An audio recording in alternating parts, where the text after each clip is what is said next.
Hello, hello! Welcome, one and all. Welcome to my stream. I am Paladin Ashe, here to stream for you again.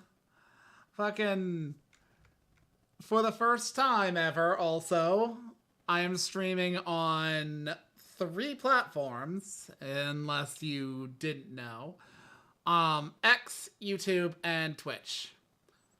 I figured I'd throw in the cash for restream and see how that bloody well works. There are some sketchy aspects about it. Like, I'm going to have to figure out how to get stream elements to not list, what game, or at least stream elements to track what's going on with my my info. But we'll see. I may also need to change some things based off of, whether the chat is actually working for the chat box, because I don't know. I am just winging it right now, and really nobody's tuned in to, check that. Not just yet, but we shall see. Either way, I should be able to see things in the OBS actual chat box, but I actually have the game running presently, so let's get the capture going and the audio.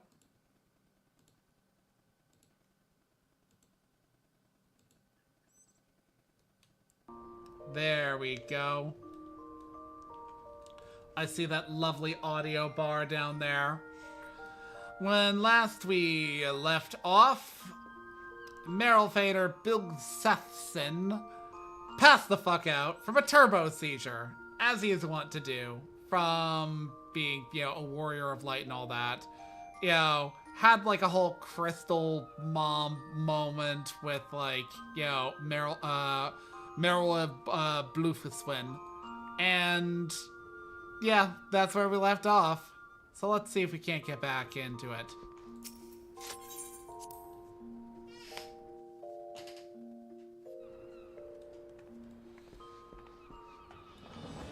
Also, since I'm now streaming on YouTube, I really need to rein in my my tendency to swear as filler words.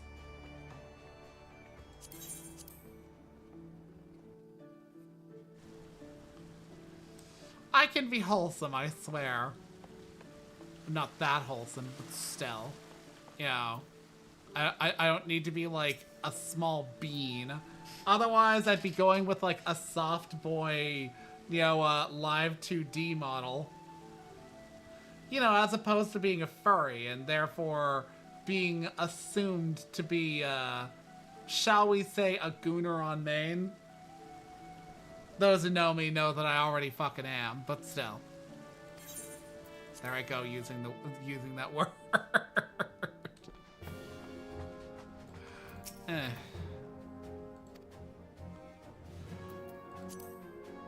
Right. Meryl Fater. It is as good to see you on your feet again. You are recovered? Then let us waste no time. I have a task that needs doing, one I would entrust to no other. The duty I have in mind for you requires some explanation. I do hope you have not made other plans. To business then. The Minson Envoy.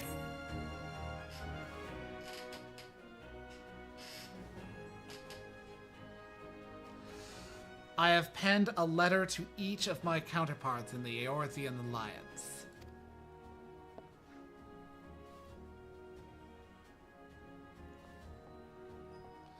The Battle of Cartano and the calamity that followed claimed countless lives.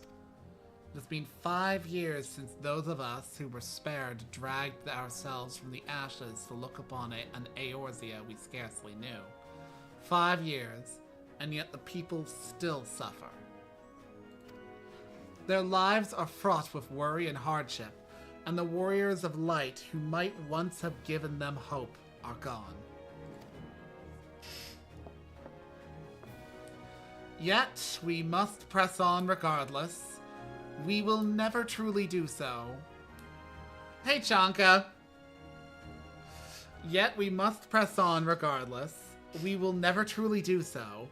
However, till we have faced our past.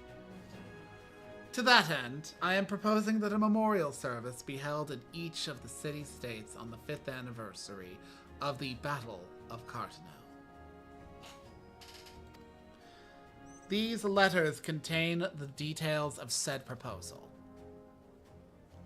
and I would have you deliver them to our allies as my personal envoy. You have proven yourself a staunch and able ally to Limsa, but that is not my only reason for choosing you. No, I choose you because you possess a quality which puts me in mind of history's champions, a quality I feared lost. Say that you will perform this duty. I knew you would not disappoint me. This task shall take you far from the borders of our nation to the city-states of Gridania and Ul'dah. A grueling task, to be sure, were you to travel by sea and land, but I mean to have you take to the skies. I mean, I can already do that, but, you know, this is before you get your chocobo, and even before flying was even a thing in this game.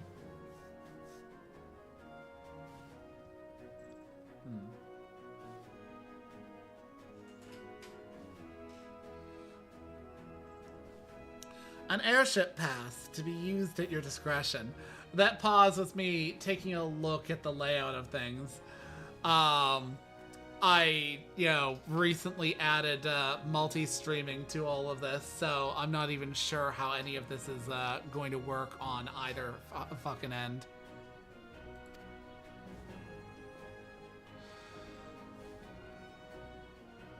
Airships bound for the nation of our allies leave from the landing connected to the bridge. But before you depart, I suggest you trouble Baderon for a few pearls of wisdom regarding each of your destinations. The old bastard is nothing if not well-traveled. It is a pity I cannot issue such passes with a freer hand, as I did in more peaceful times, when berths were not so limited. But in these times of war, every craft we commit to the clouds risks drawing the eye of the Empire, and every voyage must needs be born of necessity. Lest you doubt, I consider your place well deserved. Nor am I alone in that opinion. There are other parties who would see you granted the privilege of air travel. Aye. Narrowfader, your deeds do not go unnoticed. Full many see great promise in you, but I have flattered you enough.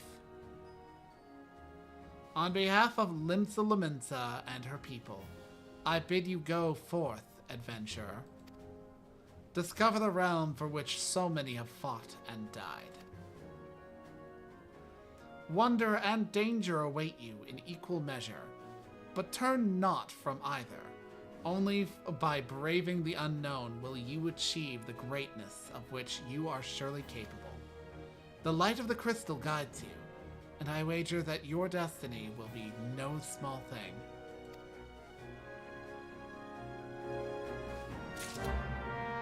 In Stream Elements or in fucking Twitch? Because I swear I checked that, and I swear it said it's not. See, manage your stream, bitch. One sec. How do I don't know how to change that now that it's, one sec. Yeah, I'm still adjusting to this because it's like a whole new thing. Let's see. Creator dashboard.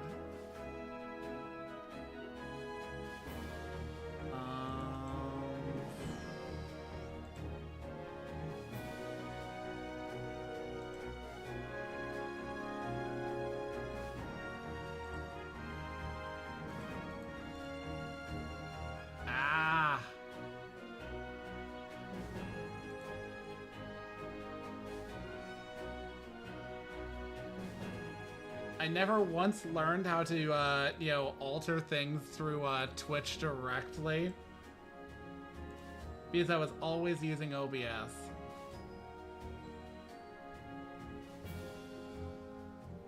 Man. Already got scuff. Wait, edit. There it is.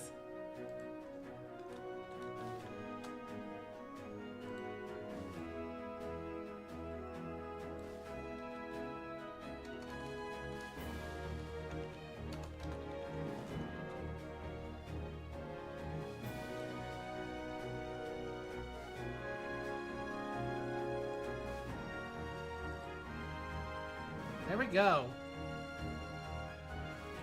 Criminy.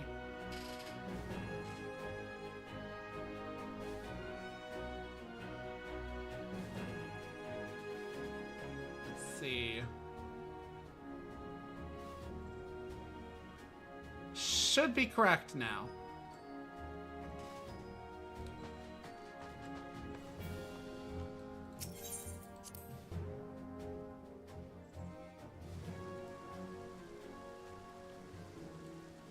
Sweet. Okay, where did I need to go? Oh, right. Hey, you, salty sailor. Take me for a ride.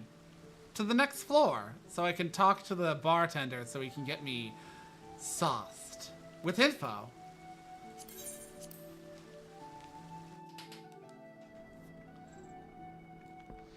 So I can go for a night on the town.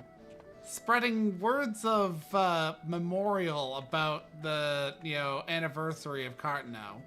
Yes, words of memorial.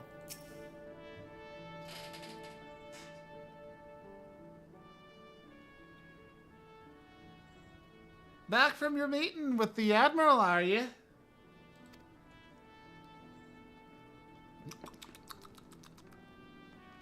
Personal blatant envoy? So you'll be carrying the word of the Admiral herself to the leaders of the Alliance. Bugger me. I knew you was going up in the world, but I didn't realize you had got that bloody eye. I'm proud of you, lad. Thinking of how far you've come. Why, 'tis enough to bring a tear to me eye. And that ain't the ale talking, neither. Well, not just the ale, at any rate. Bless the navigator for steering you me way. Of course, this is only the start. Now you've got your hands on an airship pass. The whole of Eorzea is laid out before you, like a fair maid on a feather bed. And she's a big girl, too, with plenty of enticing nooks and crannies.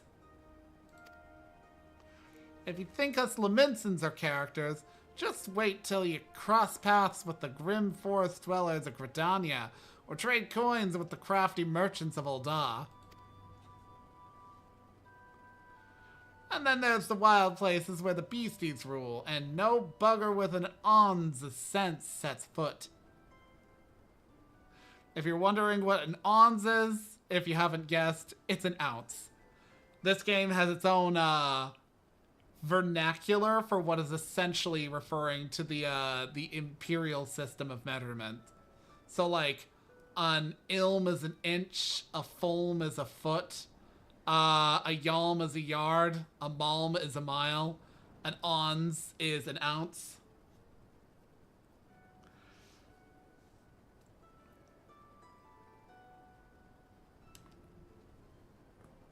Why they wouldn't go with like the word foot for fulm when they're still using foot, you know, probably implies that an ancient language used the word fulm to refer to a foot.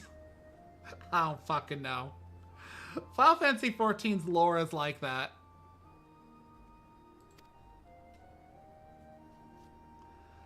But you're an adventurer, so I wouldn't let a little thing like that hold you back. Of course, it ain't all exploring and excitement. There's an heap of troubles what plagues every nation, see? Tain't just ours, I'm talking intrigue and fight and infight and beastmen and their goddamn primals. Aye, there's an ugly side to life, and sooner or later, you're bound to walk into it. But I'll wager there's bugger all out there as you can't handle. Something tells me you're going to be just fine. The realm's at its rough, 'tis true, but folks are beginning to recover from the beating the calamity dealt 'em. Call me an hopeless optimist, but it wouldn't take much to turn things round. 'Tis the perfect time for a adventurer like yourself to get out there and make a difference. Well, what are you waiting for?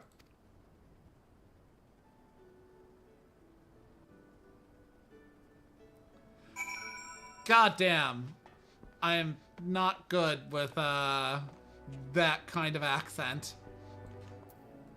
It's the kind of thing that you don't really say out loud. No, not Bulwark Hall. Airship landing. I wish to go to the airship landing.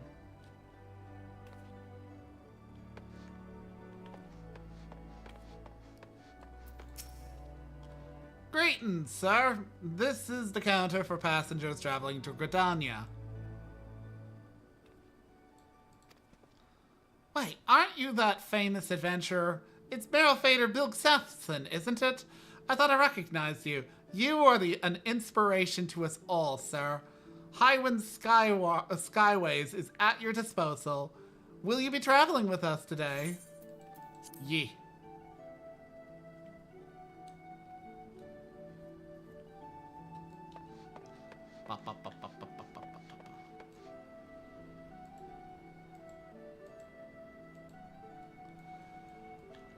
I guess I'll walk the plank.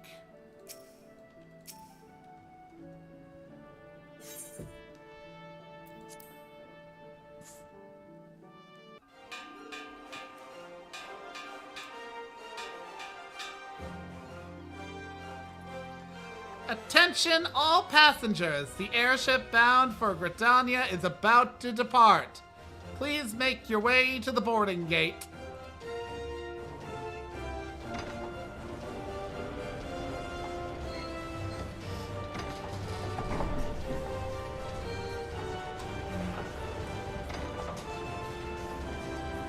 Ah, come to me, sugarless 7-Up.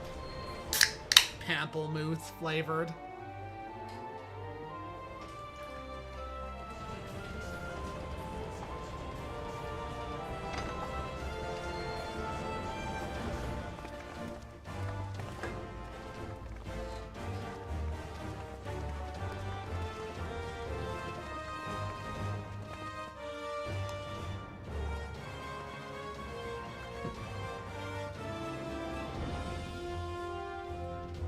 Good fortune to you, narrow faither.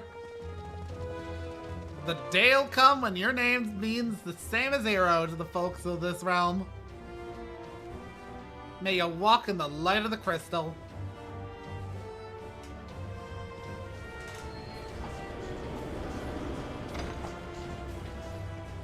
Love this game, but it's hard to read dialogue out loud and not feel just a smidge cringe. Just a smidge. Castrum Occidens. Or is it Occidens?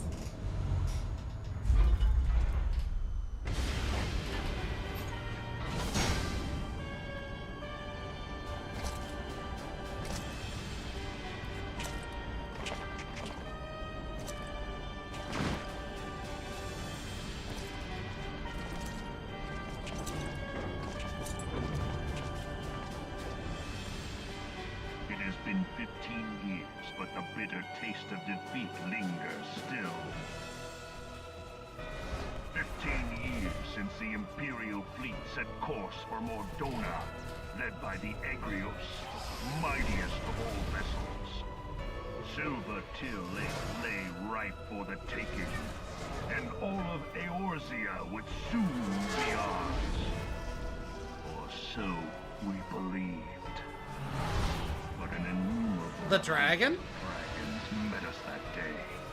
at the heart of which flew That would be Midgard Sormer, though we the succeed. father of the Great Worm, father of all dragons in Was bought at too high a price. the VA.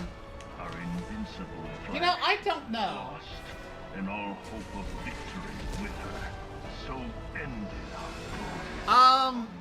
I think if I were to click outside of the game right now, that would interrupt the audio, but the character's name is Gaius von Balsar from Final Fantasy XIV. A blighted And if you were to look it up, with false specify the A Realm Reborn voice actor.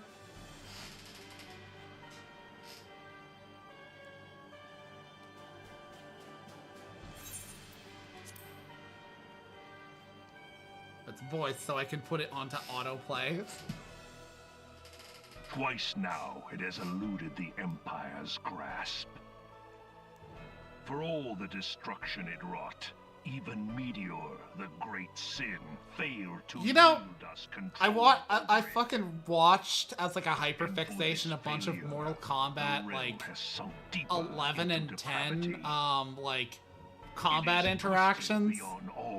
And now that you mention it, yeah, I'm like, oh, that is definitely Raiden. I also watched the Injustice stuff, which he was a character in as a crossover. Can bring order to Eorzea. It falls to us to deliver the misguided masses. Alongside the Teenage Mutant Ninja Turtles and Hellboy. We are of one mind, Lord Van Balthar.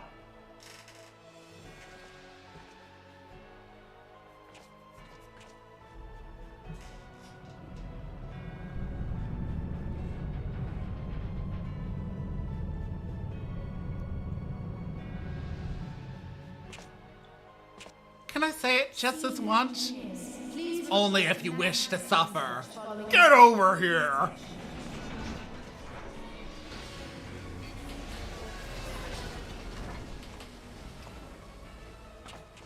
I won't lie, MK11 certainly had, Hey, it's the legate a supply of Delphs. another tilt at the Eorzea. Hey? Scorpion, and fucking Sub-Zero could definitely get it. Campaign, and a huge one at that.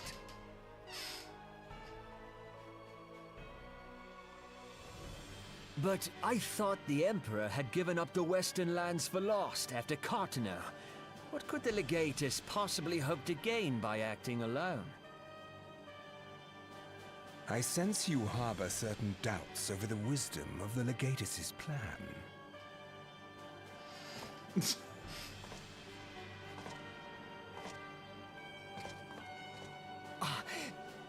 My lord! Please, call me Nero.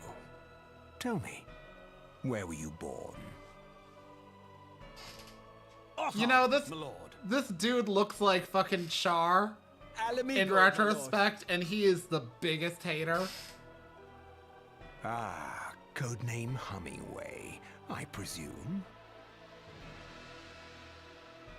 I don't know what you... Silence. Your denials will not change your fate. I assure you, Frumentarium sees all.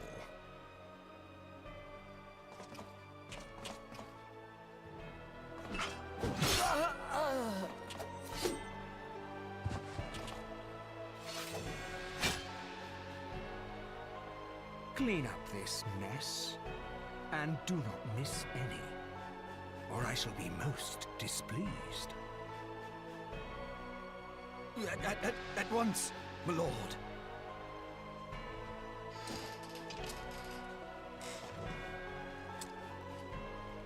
Garland, soon you will be made to know the true power of Magitech.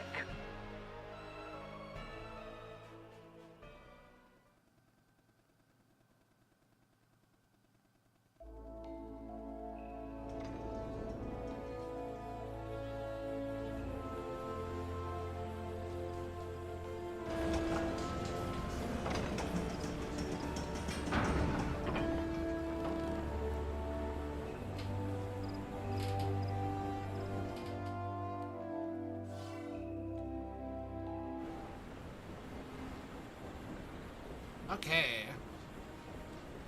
I am in Gridania, the obligatory enchanted forest. Though it has its interesting, tricks. For one, the dominant species here, despite this elf in front of me, is actually humans. The elves are actually outliers alongside, the Lalafels. Ah, you must be the envoy from Limsa Lamensa. Welcome to Gridania, sir. The Elder Seedseer awaits your arrival.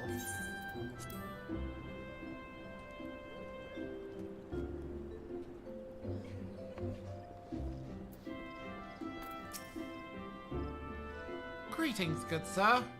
You are the Limonson envoy, are you not? I have received instructions to assist you. Pray, make your way into the city proper and identify yourself to the conjurer at Nafaka's altar. She will admit you to the lotus stand where the Elder Seedseer awaits.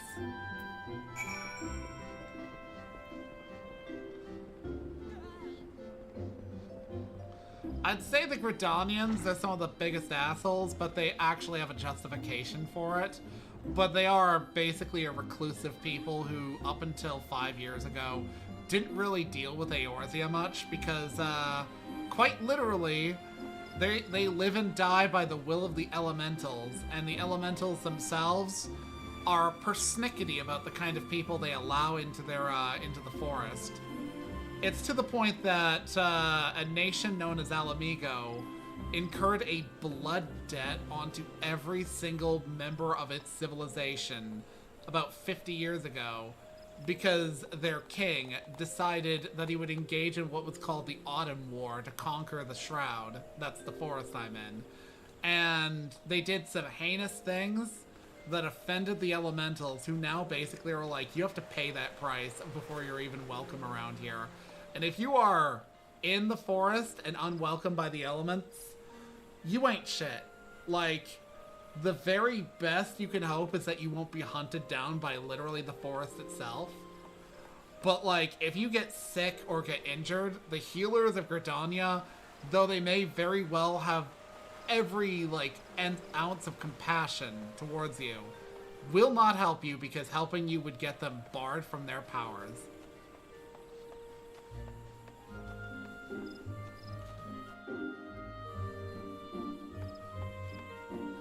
Yeah, the elementals are no joke. The White Mage storyline in this game is quite literally, at least in A Realm Reborn, you become a White Mage so that they can lull to sleep a tree, that if it wakes up, the elementals will basically, like, decide that the pact made with the Gridanians was broken by that Autumn War and the events that happened there, and then lash out. So the only way to avoid that is you have to periodically go over to that tree and do a little ritual to calm it down. Oh, and White Mages, as a rule, are limited in issue because they, alongside Black Mages, were responsible for the, what's known as a calamity. That's where the world basically sort of quasi-ends. And, like, it's not like actual ends, it's more like the apocalypse of a post-apocalypse setting. And they happen every so often. And I think it was the 5th Umbral Calamity. Or 6th Umbral Calamity. No? I think it was the 5th. Yeah, quite literally, 2 mages engaging in a massive forever war with or 2 mage civilizations engaging in a massive forever war and draining energy from the land caused a massive deluge called, like, the Calamity of Water. And after it, the people of Gridania, or at least their ancestors, had to retreat underground because the elementals actively tried to kill them. And they spent centuries in squalor and the dark, living subterranean lives, trying to figure out how to, like, communicate with the elements. And it took them discovering what's known as Conjury to do so. But, like, in making that pact, they've made an agreement that white mages will be a limited issue that very few people will be entitled to become, and the rest will be what's known as a conjurer, which is kind of like an elementalist whose powers come from achieving a balance between, you know, destruction and creation. It's mostly just a healing class, though.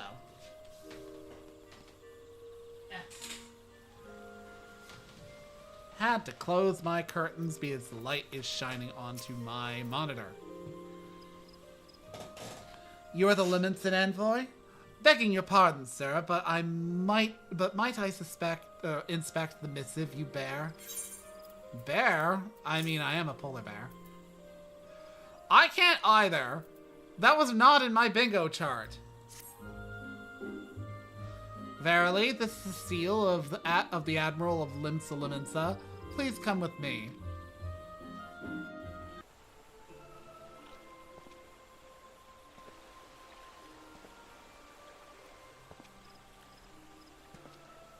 So you are the Liminson envoy.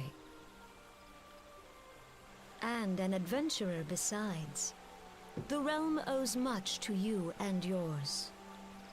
On Really, behalf an of our Airbud fair like nation, reboot I bid or you welcome. sequel is so bizarre to me Please. in this era because we're like 2 decades past the whole like movies about an animal thing. Like we do movies about animals, but like Allow me to the introduce 90s had myself. so many fucking I am Khan feature Asa, films that were like Elder about this or Seedseer that of animal. Britannia, and leader of the You're Order like of the Airbud, Twin Adder, Beethoven. our nation's There was that grand one about company. like technically a soccer movie, I but like understand it was you about like bear a a message from farm the town Admiral. soccer team that like was named after like a green goat or something like that. I don't know.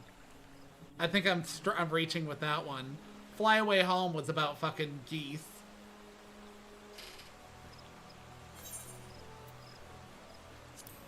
To think that 5 years have already come and gone. It seems like only yesterday that the Garlean Empire attempted to seize all that we hold dear.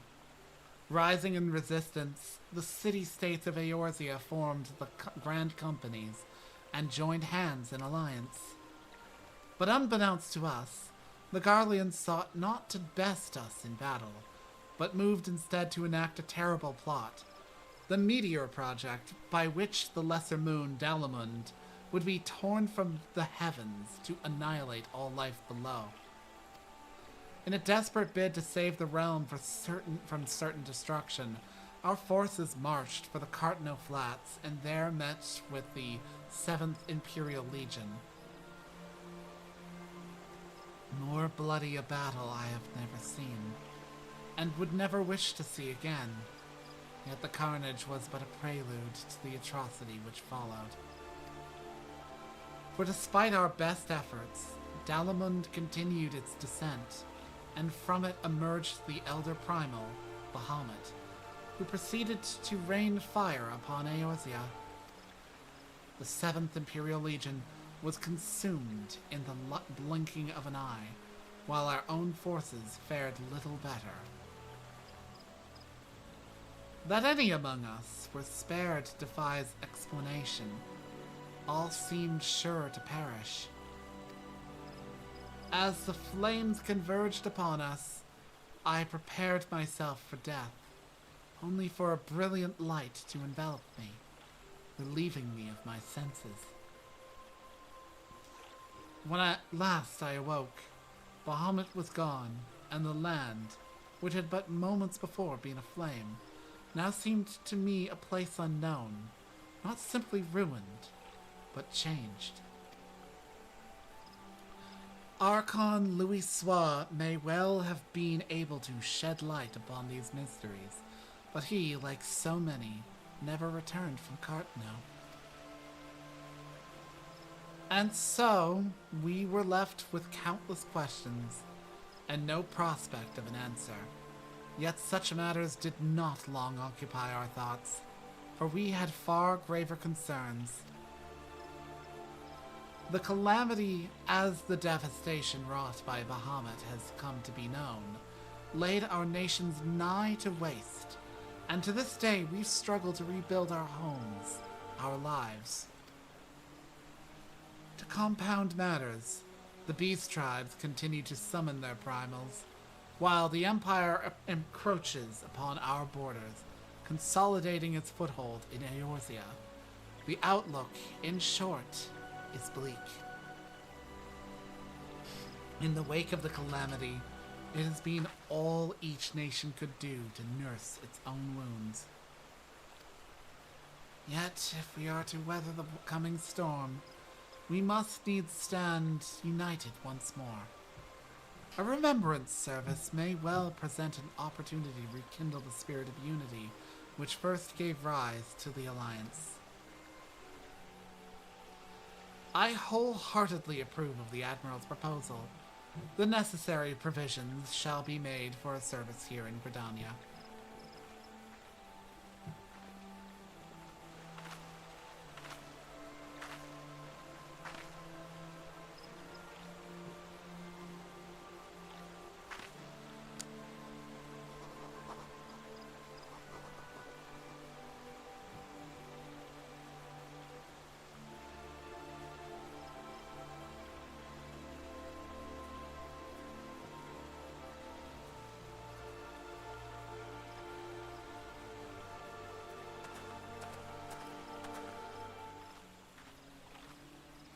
You have done the people of Eorzea fine service this day, and I would not put you to further trouble. I shall see that my reply reaches the Admiral anon. You, meanwhile, are bound next for Ul'dah, are you not? Please send the Flame General my regards. Ah, and if you would be so kind, I should appreciate it if you would inform him that a pet of mine has been ill-behaved of late. My wolf, to be precise. Needless to say, he must be brought to heel. And I would very much welcome the General's counsel on how this might be achieved. I thank you for coming. May the 12 see you safe to Ul'dah and beyond.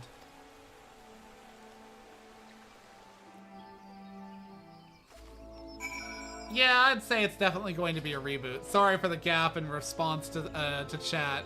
I wanted to get through the dialogue before I responded.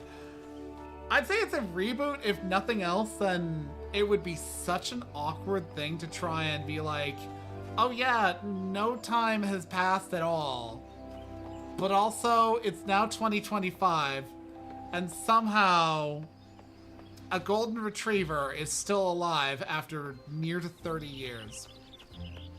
Made more ironic because when I looked into it upon hearing the news, I found out Buddy, the dog actor that played Air Bud, died the year after the movie came out and had to be replaced by no less than 4 different, golden retrievers for Air Bud 2.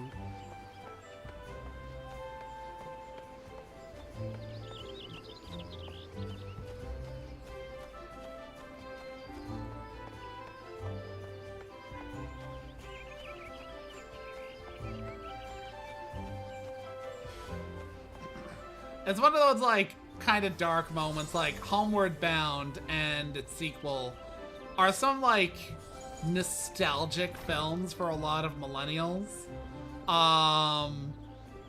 But the thing is, you know for a fact that all of those pets are long since dead. Considering the golden retriever Shadow was already old in his, like, casting, hence his casting. Yeah, signs do not encourage the expectation of anything other than, the standard expectation that time moved on and pets, move on too quickly.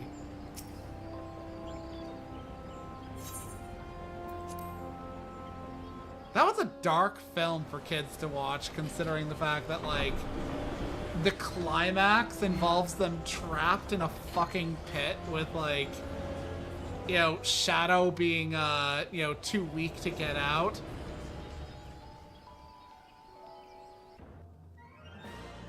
And they even bait you on the prospects that Shadow is no longer with them when they finally get back to their owners.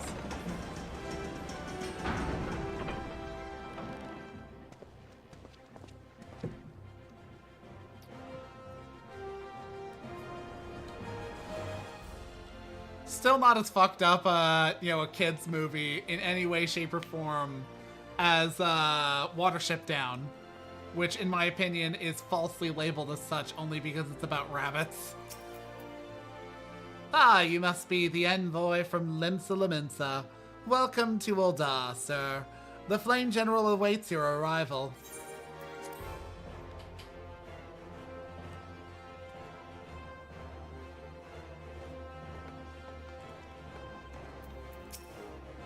Welcome to Ul'dah, sir. We have been expecting you. Flame General Raban will receive you in the Fragrant Chamber. Please take the lift down to the husting strip and speak with Bartholomew at the Royal Promenade.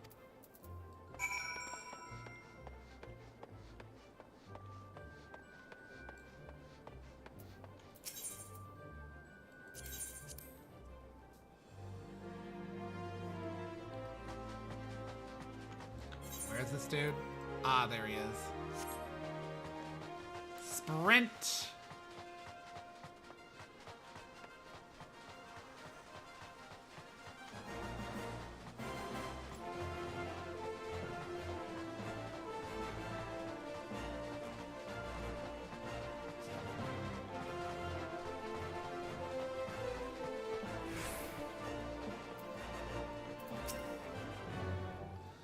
Liminson Envoy, I presume? Would you be so good as to allow me to inspect the missive you bear, sir? My thanks. Ah, yes, the Admiral's seal. Please proceed.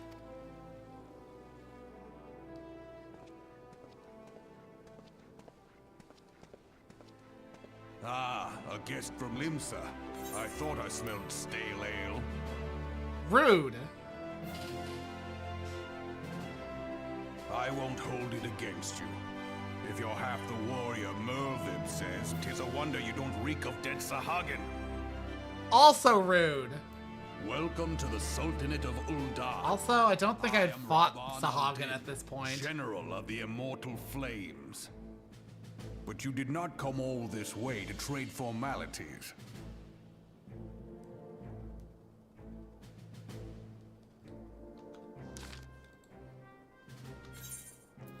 Cartano? I remember bloody Cartano. Do you know what happened that day, adventurer, when we took the field against the Garleans? So my counterparts have educated you. Kane's pet is giving her trouble, is it? Well, she should already know my mind on that project. Oh, I should point out, since this is, of course, a pretty anime game, ages are particularly confusing. Now, the dude in front of me is absolutely in his, 40s or 50s. That's not a question. But the woman that he's referring to, Kane Senna, the woman in Gridania, yeah, so she's, physically 12. The only reason she looks that way is because of an illusion spell. But also, most of the main cast is borderline barely legal to, maybe middle 20s. Even though each of them has, white hair more often than not.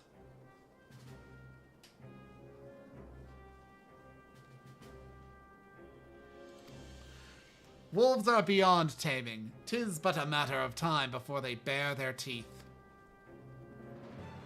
So it was with the Garleans 50 years ago. No sooner had they learned how to use Magitech than they began seizing territory from their neighbors. Led by then Legatus Solus Zos Galvus, they swiftly brought the other nations of Ilsabard to heel, and so the Legatus became an emperor, and his republic an empire. An empire by which then set its sights upon Eorzea. But but the conquering emperor is now an old man of 80 winters. His health is failing, and he has no clear successor. Like as not, this is why the Garleans have been quiet of late. A score. Wasn't a score like like 20? So like 80 years of age?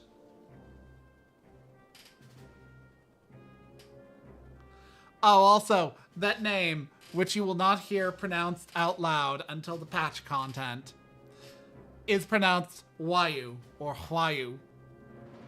Not Royale, not Royal, Huayu. I still can't get over that. French is by far only outdone by Gaelic for terrible pronunciation schemes.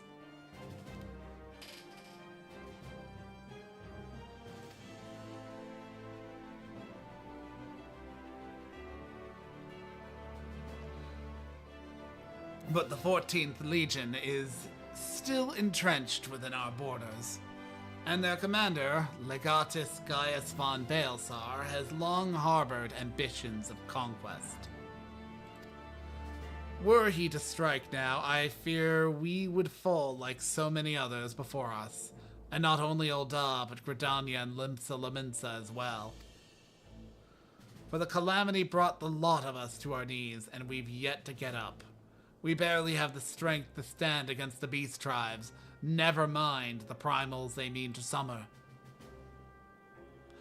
We are a realm-divided adventurer, an alliance in name only. But the wolf cares not for the plight of its prey.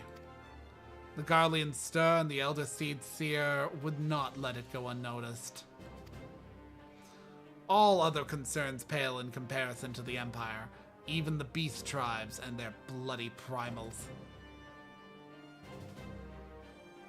We must stand united once more, that much is clear, and if we're to do so, we must remember the cause which last brought us together. Merowib will have her memorial. We will honor the memory of the fallen. We will remind the people that their brothers and sisters fought and died for.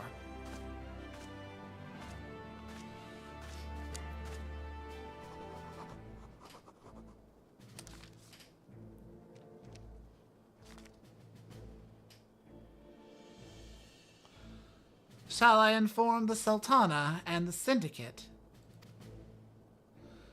I will speak with her grace myself. Very good, sir.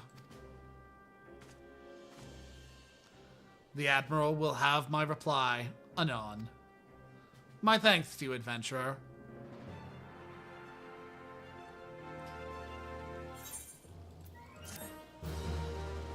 You can now use the fucking airship network, but I teleport around, so I'll never use it. Ah, my Lord Envoy, I trust your stay in the Sultanate has been pleasant.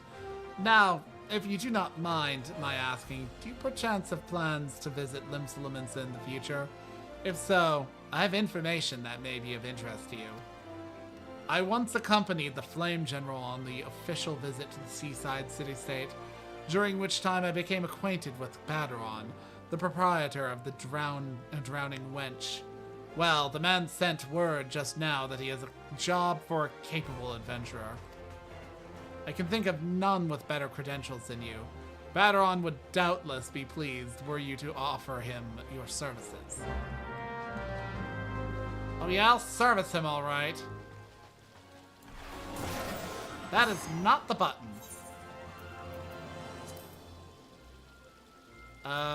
No, not my house. Not Mordona. Fucking Lenosia.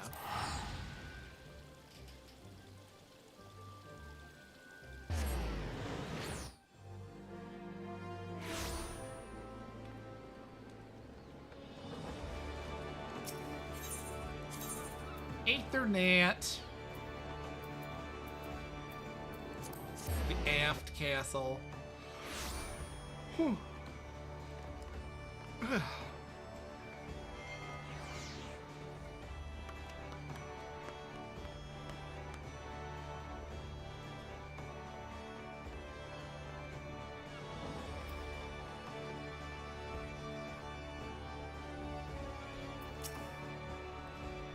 Welcome to the Drowning Wench. Sit wherever you like, mate. I'll be with you in a...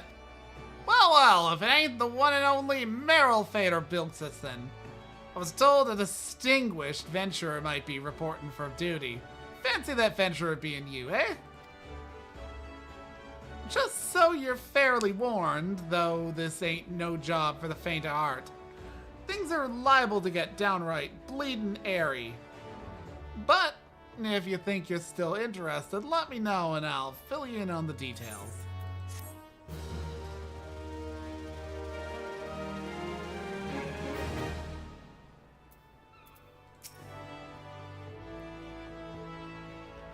Let's see. What?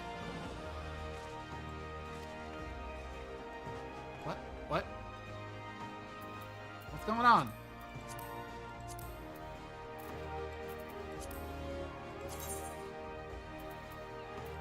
Oh, literally finished the part.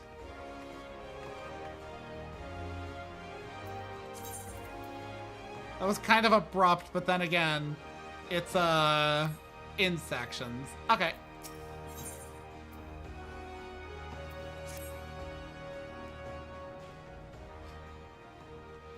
Thank you for taking the time to help me out.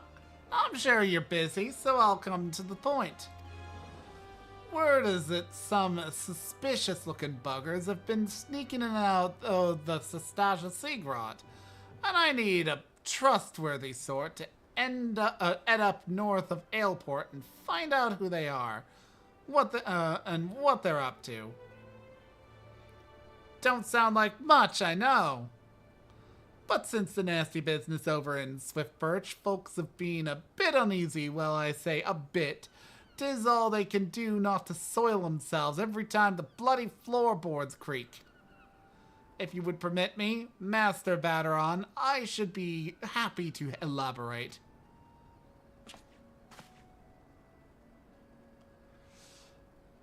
As you can see, my cold reading is not exceptional. I did not note the difference between characters speaking until he showed up on screen. Well, if it ain't the Chief of the Yellow Jackets himself, what do I owe this rare honor, Commodore Raynor? Come to make sure me patrons are behaving or just thirsty? Neither. In fact, I came to welcome Meryl Fader back to Limsa Lominsa. It is well you have returned. Over the course of the past moon, there have been several sightings of an unfamiliar vessel off the coast of Aleport, in the vicinity of the Isles of Umbra. This information came to my attention no more than a few weeks after a squad of my own soldiers had completed a routine patrol of the region, the FFXIV included. Their search revealed little save that a family of Quarrels had taken up residence in the caves. Nothing to concern us, in short. In light of recent developments, however, it would seem wise to search Sestasha again. But with the Sahagin testing our defenses daily, I am loath to assign the task to the limited forces at my disposal. Our line is stretched as it is. Thus, I sought the services of a competent adventurer to conduct an investigation in our stead. Any aid you can offer in this matter would be greatly appreciated. Then it is settled. Sestasha is located in western La Nocia. For more detailed instructions on how to reach the place, I suggest you consult Vamelpa. She can be found at the ferry docks on the lower decks. You heard the man. Good luck to you, lad. For the uninitiated, name schemes are cultural and therefore racial. You can discern race of a character in this game based off of how they are named. For instance, this chick here, kinda looking somewhere in between a sea wolf or a Hellsguard, is a Rogden. Now, Rogdens have two naming conventions. The Seawolf version, which my character has, which looks like gibberish, but is actually from a dictionary of words, and I even made the name myself by slamming some words together from that dictionary. or the Hellsguard convention, which is literally to just name yourself in the spoken tongue. And it's usually something like, verb noun or noun verb. In this case, Singing Storm Cloud. My character's name means Mountain Father, and I can't remember what Bilgsathsin means. Elven names tend to be French, like Quentinane over here. Whereas, Hyur, that would be, humans, have, like, more standard names. Standard names that borrow heavily from, Final Fantasy XIV, or Final Fantasies past. Mikote are especially interesting because they name themselves based off of tribes if they're Sunseekers. I can't remember the naming conventions of Moonseekers, but Moonseekers are matriarchal, Sunseekers are patriarchal, and they will generally have a lettered tribe, like she's from the S tribe, and the rest of her name is like her actual given name. If you see a male Mikote of the Sunseeker type with the last name Tia, while Bo would say that that means that he's a bottom, what it actually means is that he has actually not either gone back to defeat his father in bloody battle, or formed his own, tribe. There's a character later on in the story who spent a century, I won't get into it much, but he basically established a civilization. And later on, another character's like, hey, Krypton. But yeah, like, another character's like, technically he qualifies to be considered a nun of a tribe and not be called a Tia. But until such point as he decides that, I'll just call him, by his name.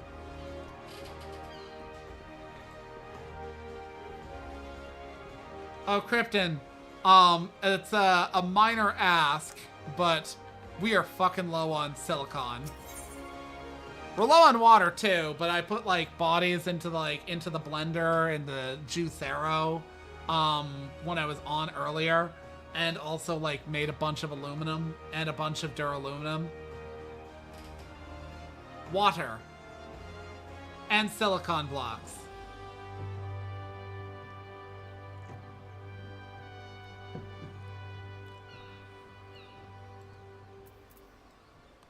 So if you're looking to make something, that might be a concern, but if you want to run around and get blood and flower sand, that would be great.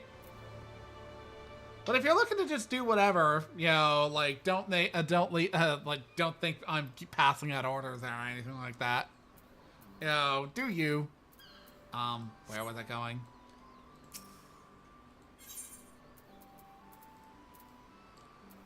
I believe, there we are.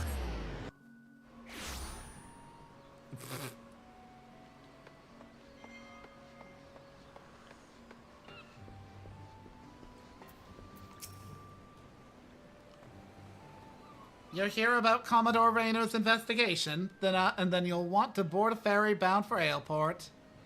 Once you've arrived in western Lenosia, though, you'd best pay a visit to the Hall of the Novice before you blunder into Sastasha. The Adventurers Guild runs the hall, and the folks there will prepare you, train you with the skills you'll need to face the dangers undoubtedly waiting for you in the Seagrot.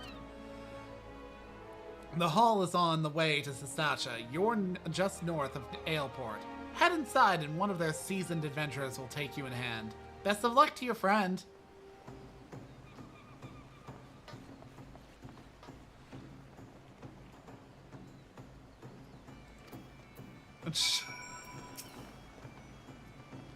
Yeah, they kind of just, like, pivot. I don't actually, in retrospect, I'm not sure if there is a turning animation. Because, like, WoW has, like, the shuffling of feet for, like, for that. But, like, what do I have bound for keyboard turning? There. There is indeed shuffling of feet.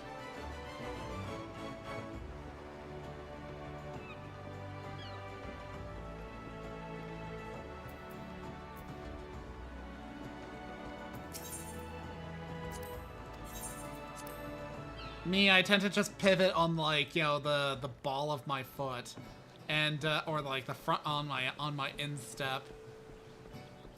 Requires less shuffling. You just kind of kick off with your foot. Okay, so I am in New Game Plus, so I'm just gonna fucking fly, so I don't have to, you know, deal with like, you know, just running around like a pauper.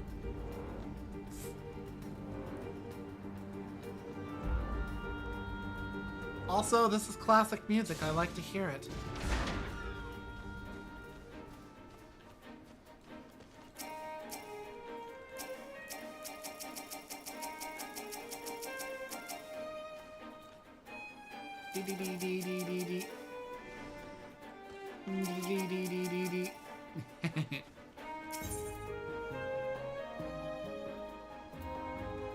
Or right, I have to talk to the Hall of the Adventurer's Novice.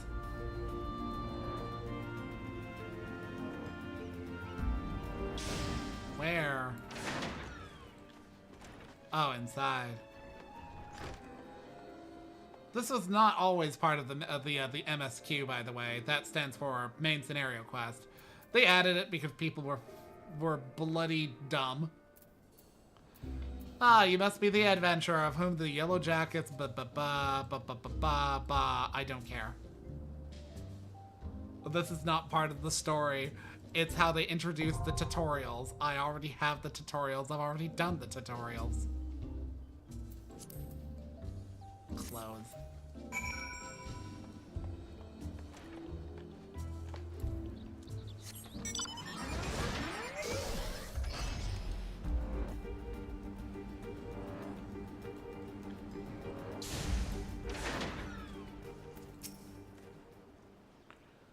Please tell me you're here on Yellow Jacket duty and not some daft sod out for a stroll. I can't take any more of this blasted waiting. You are? Thank the gods. I assume you already know about the ship seen slipping around the Isles of Umbra.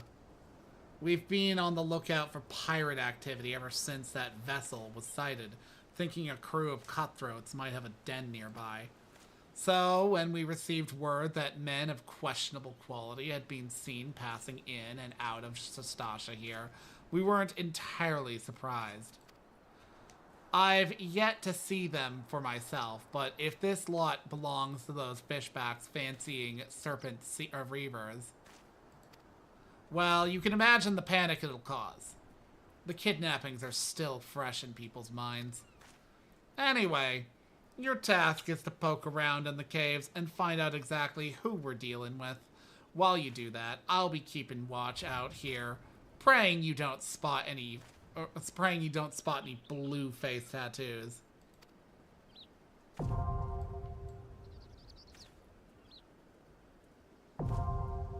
Wah, wah. I know how this shit works, game. No, I don't need a refresher. Why, hello there. Tragedy about to happen. I'm sorry, Avera. I came as fast as I could. I tried haggling with the merchants, but 2 potions was the best I could get with the money you gave me. I had no idea how expensive they were. What took you so bloody long, Etta? If me purse was too light, you might have considered using some of your own bleeding coin to get us what we needed. You've only ever been as useful as the contents of your pocket. The gods know you can barely heal a scratch. We took up the venture in life to take on the big jobs and claim the big rewards. How are we meant to do that if you can't even get our supplies in order? Huh? It's him? The one Bateron was talking about? Well, we'll see who gets the glory. This job should have been ours in the first place. Etta, you're so slow. You'd lose in a foot race to a tree slug. This is perfect for our inaugural outing as a party, wandering around in the caves, turning over a few rocks. How difficult could it possibly be? Never expected our first visit to the Adventurers Guild would yield such a straightforward way to win fame and fortune. Yeah, when I say tragedy, for those who've never played this game, that is Etta Pureheart. She does not have a good time. I'll just leave it at that. Fuck it. I have the power to just open this up. Unrestricted party.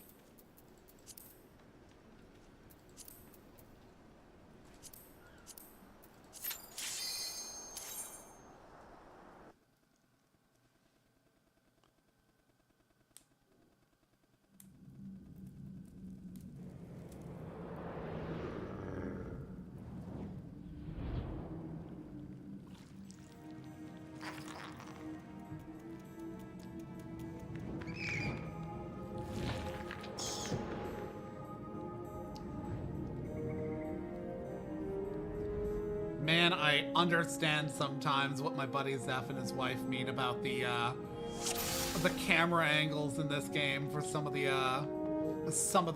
cutscenes, like the intro to a damn dungeon, are so, let's just say, nauseating.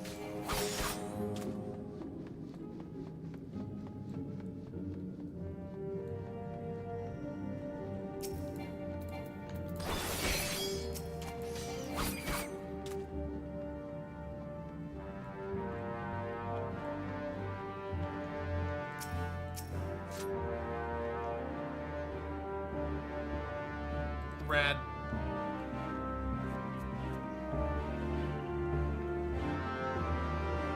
That's part of a, quote, puzzle, but it's not really all that, like, hard.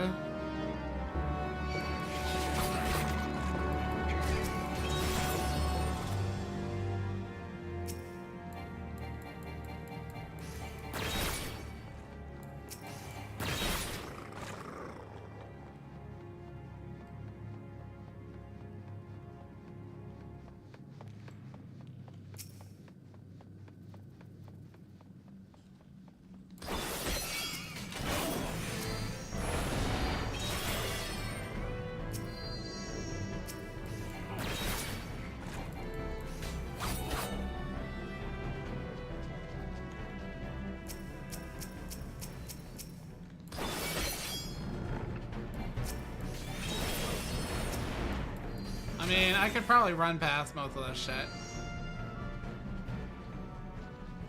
Let's see if I can. I cannot.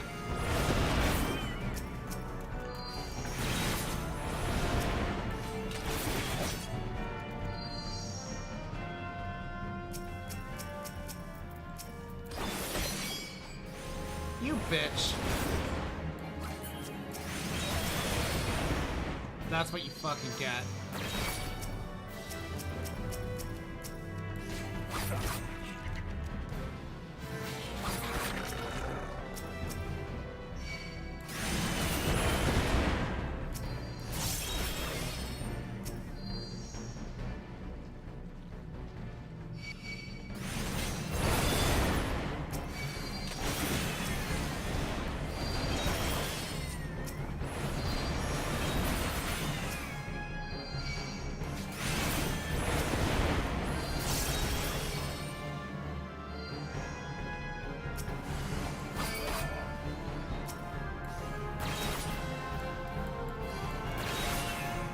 Choop, choop, choop.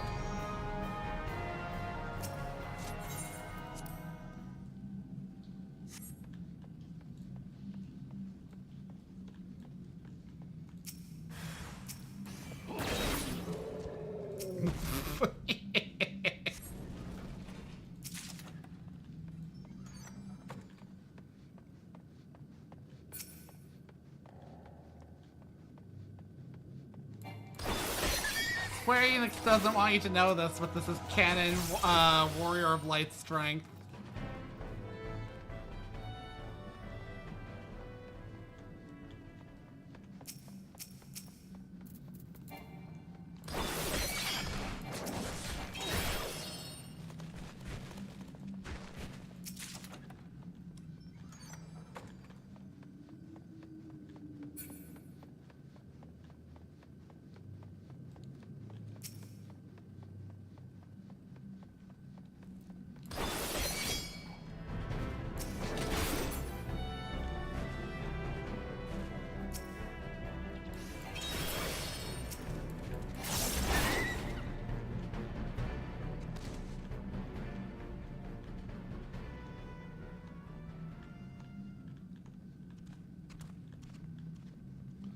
Let's see. Well, since I'm here, I may as well explore the backs.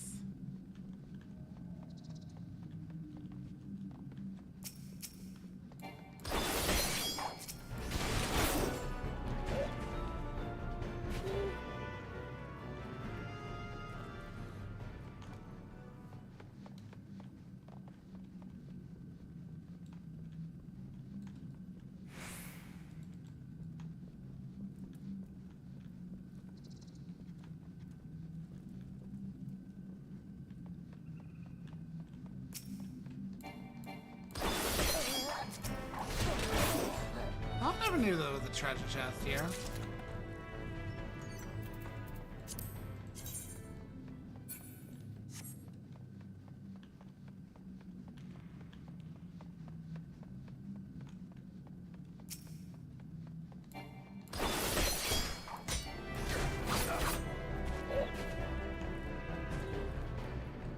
Doop-de-doop-de-doop-de-doo.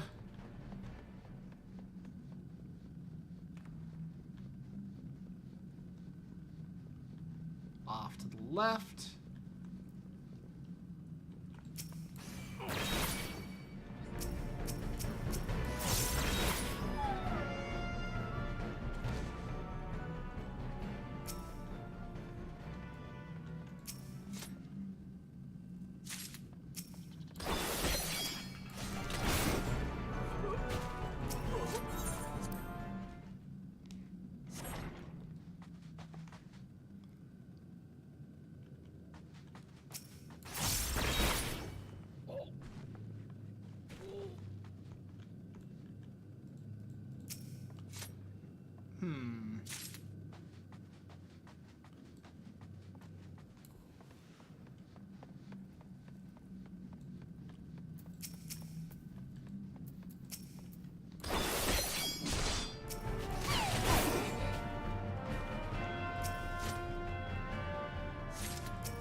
Forgive me, my lord. I did not mean to please, my lord. I'm ever so sore. Mother, father, what did I do to deserve this? I shan't bite anymore. Just let me out. Oh my god. Am I free?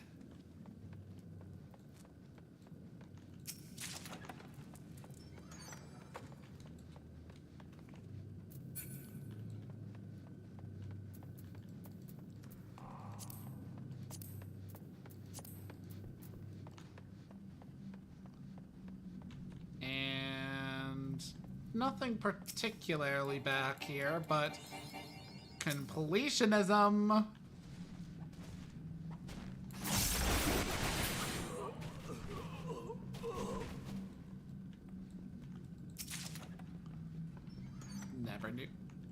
Never knew there was a chest here as well.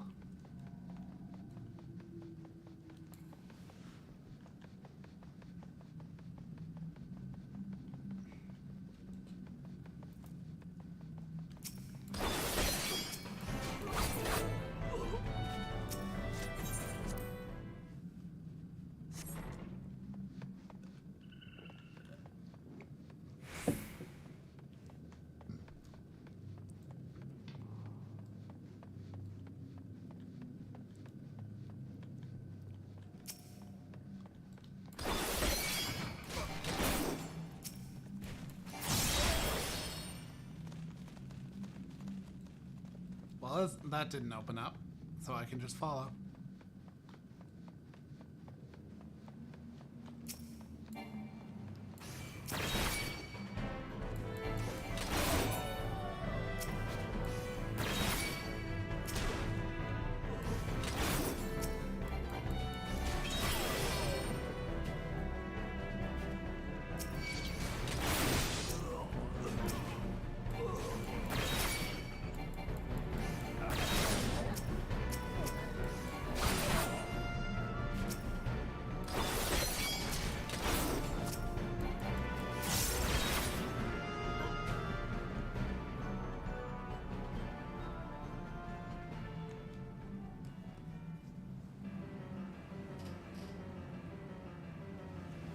You sully our spawning grounds, shore walker.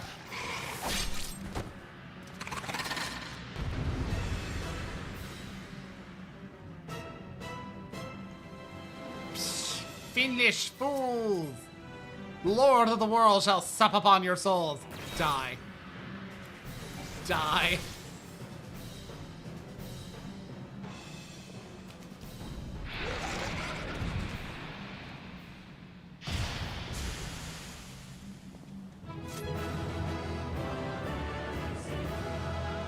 Dumbly dum dum dum do-si-do.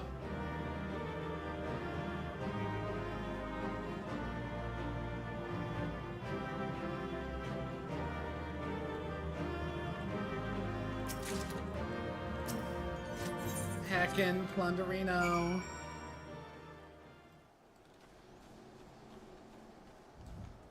Okay, well, I can just teleport back to Lisa Lamasa.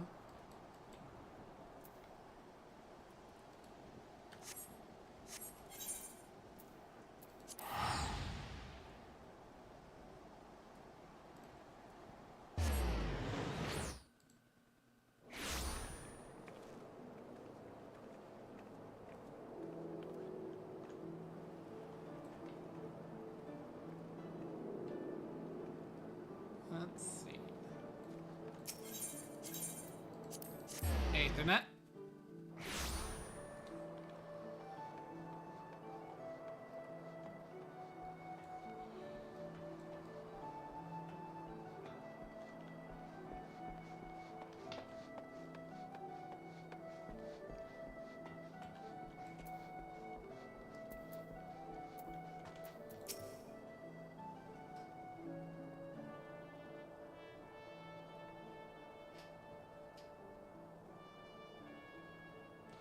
Aye, such a task was on the books. Was, mind. I'm afraid that ship has already sailed, friend. Ah, might you... Oh, Doloros Bear. Ah, might you be the adventurer who accepted the job of investigating Sastasha? Ye. It would seem that ship has not only sailed, but now returns to harbor. None the worse for its voyage. A pity. We dragged our boots too long on this one. No matter. The wheel will turn and our chance will come. You are right, of course. But there shall be no rest till we have attained our goal, lofty though it may be. Not a wink of sleep, great leader. Our aim, lest you wonder, is to perform such feats of heroism as will earn us a place in the songs of every alehouse in Eorzea. We mean to write a legend which will inspire adventurers as yet unborn to follow our shining example. Do you have such a goal? Large or small, it matters not. Only have a star to reach for and you will reach higher. Purpose that can sustain you through times of hardship. Keep your eye on the prize and all obstacles will be overcome in time. You would not think to stride into battle unclad, would you? Well, goals are as arms and armor for the spirit. I will wish you fortune in your endeavors, sir.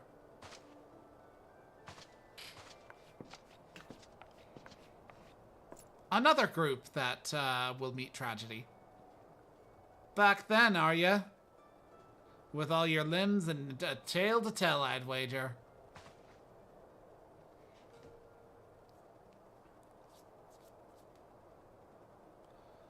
Fishbacks? And there I was thinking you'd only have to crack Pirate Skull or 3. 7 hells. You turn your back over 5 bloody minutes and the scaly fish bastards have set up shop on your bleeding doorstep. Still sounds like you left him in pieces, so I don't suppose they'll be carrying out whatever mischief they was planning. Unless they was planning on feeding themselves to the fauna of Sastasha, of course. Any road, all's well that ends well. Thanks for shedding some light on this mystery. I know you'd get the job done. You always do. I'll bet you're dying for a rest, but just in case you're not, I was wondering if you might be interested in taking on another job. Just so happens that I've had a request from our sister guild in Gridania, see? Seems the forest folks are in need of an adventurer what can get things done. For them to ask for help like this, you can bet the task won't be no skip through a sunny glade. But after the way you dealt with our fishback infestation, I doubt it's anything you can't handle. Give us a shot when you're ready, and I'll lay it out for you.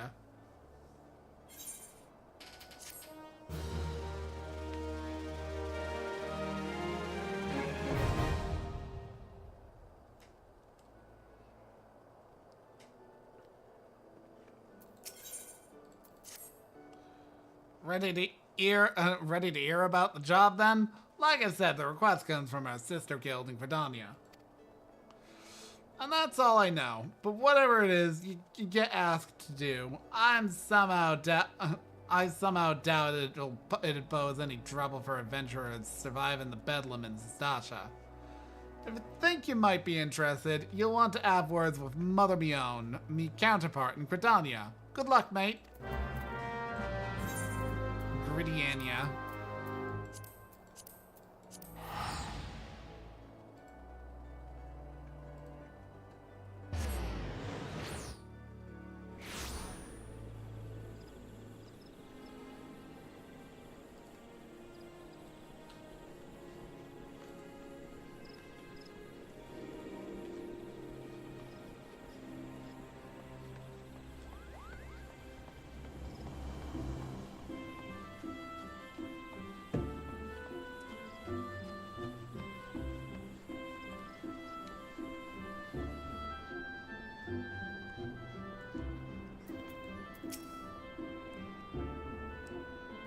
Take a seat wherever you like, friend. Our waitress will come to take your... Oh, not here to dine. There, I hope that you're the adventurer Baderon sent word about. You are? The matron be praised. Allow me to introduce myself. My name is Mion, and the Carline Canopy is my place. With regard to the task in question, there is a fair bit to tell. Let me know when you're ready to hear the details, and I shall brief you.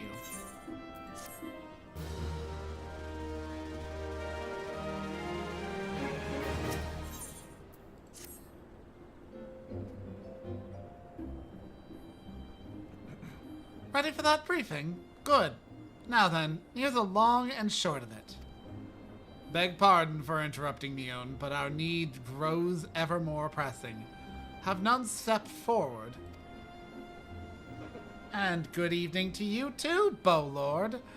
Your need must be pressing indeed for you to honor us with a visit. The good news is, your journey hasn't been wasted. I'm pleased to report that we have a volunteer at last, and one who comes highly recommended at that. My thanks for answering the call, friend. My name is Lewin, and I lead the men and women of the God's Quiver. Now, time is of the essence, so I shall proceed directly to the heart of the matter. We wish for you to nip a potential threat to Gridania in the bud. Beneath the central shroud, there lies an underground burial site called the Tam Tara Deepcroft. The place was once a Gelmoran settlement, but we Gridanians have long interred our dead there. Gelmor was a civilization, for those who don't know, Gelmor was a civilization that preceded Gridania, back during the time when they lived underground to shy away from the elementals. There are still, in lore, people who actually still live in the undercrofts and whatnot. It's just that the major civilizations have more or less been taken over by cultists and whatnot. But for instance, Duskwhite Ellison are known for basically living underground still and abstaining from Gridanian society. Not because they despise the people of society, but because they don't trust the elementals. As a result, the Duskwhites tend to be looked down upon harshly in Gridanian society.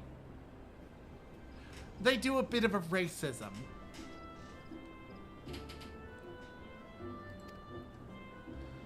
Of late, however, shadowy figures have been seen skulking about the Deepcroft and with ever-increasing regularity.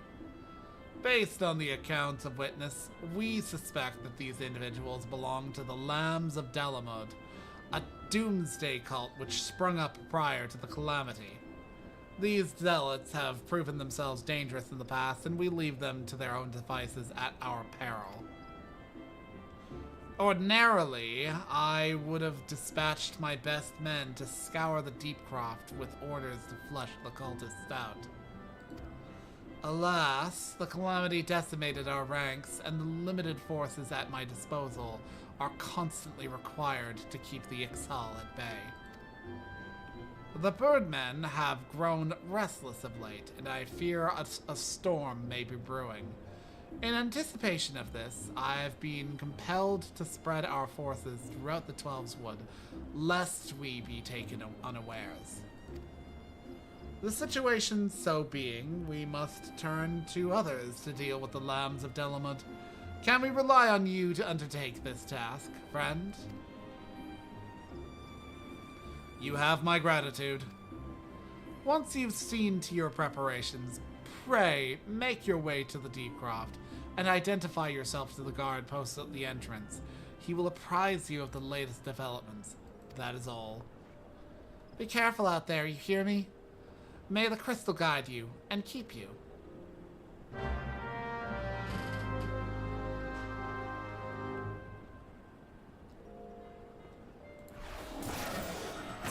Not what I intended. Bent Branch Meadows, here we come.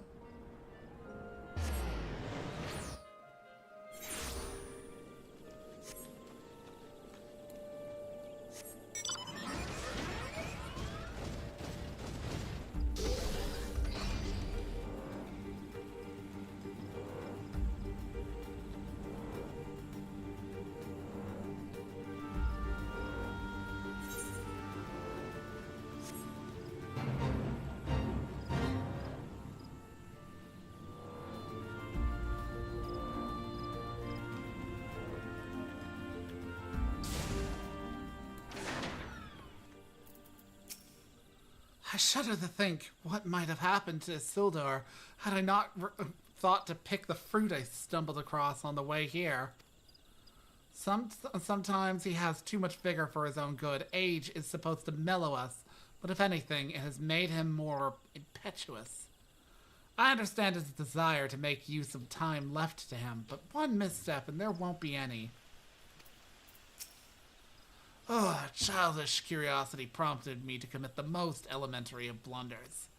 Were it not for the fruit that Alian found, my adventures may well have ended in this forbidding place. Always look before you leap. In my haste, this most fundamental rule of adventuring slipped my mind. I do believe I shall rest here a while. Think of our goals, sister. One day our adventures will be the stuff of song, and it will be all worth it. God, I hate mausoleums. It's not right to disturb the dead in their slumber. So we meet again. I cannot say I'm surprised to see you here. You took the prize back in Limsa, but this time we will give you better sport, or I am no true adventurer.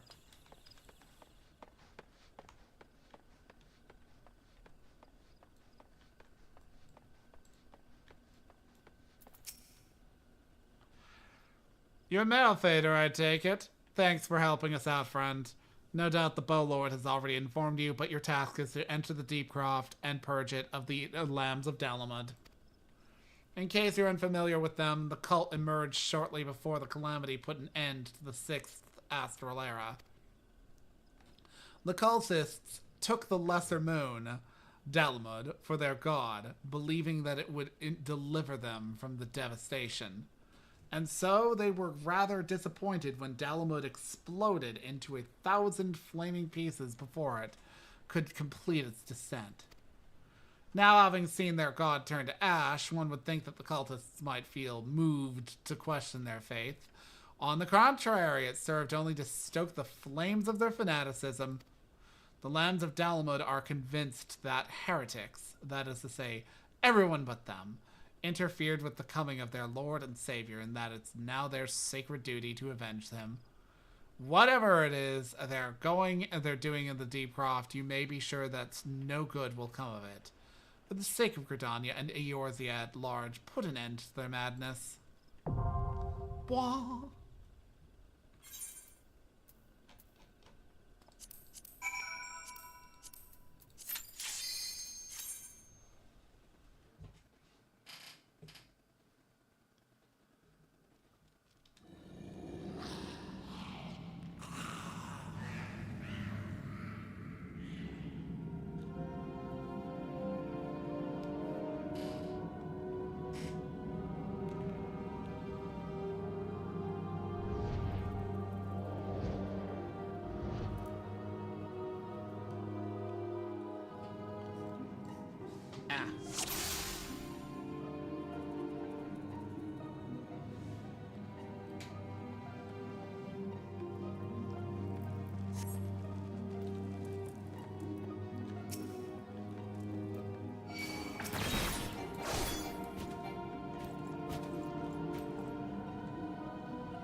Men of Varlet.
Who summons free from the void to reside with this crude vessel?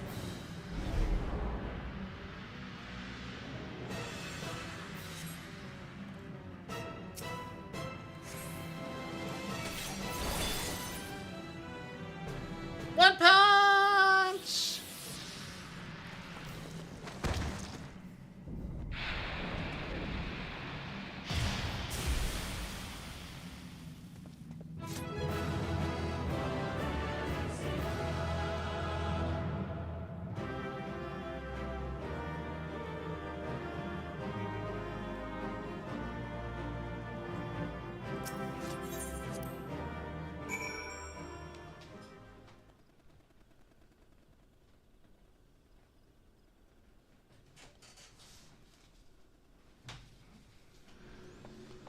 Okay.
Doop, doop, doop, doop, doop. And there you are.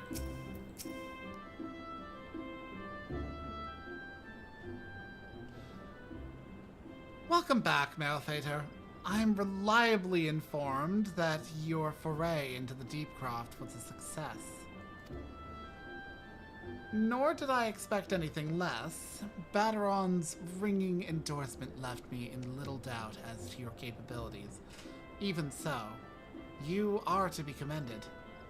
Bowlord Lewin asked me to pass on his thanks. I must say it's something of a relief to be able to call upon such a capable adventurer. Sadly, death has become an ever more common occurrence within our fraternity of late.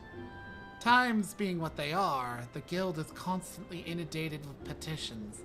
We are hard-pressed to find enough hands to deal with them all. While this means no shortage of work for able souls such as yourself, it also provides ample opportunity for the inexperienced to overreach themselves with predictable consequences. As if to illustrate the point.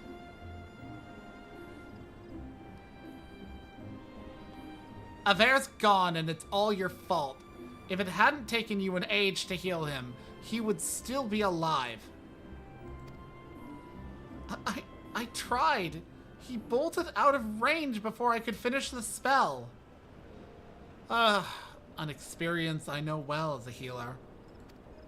He shouldn't have been so hard-pressed in the first place. We should have done more to lighten his burden. Bah, to the hells with this pathetic excuse for a party. I'm leaving, and it'd be too soon if I never see your faces again. Goodbye and good riddance. I'm leaving as well. I doubt this comes as any surprise, but I never liked you. I only suffered you for your healing, but you couldn't even do that one thing. Cruel though this may sound, you brought this upon yourself. Oh, by the way, of some parting advice, get rid of Aver's head. Bury it, cremate it, do whatever the hells you like with it. But for the God's sake, stop carrying it around. It's just get rid of it, alright? Wait, don't leave me alone. Please. I'm so sorry, Aver. Please forgive me.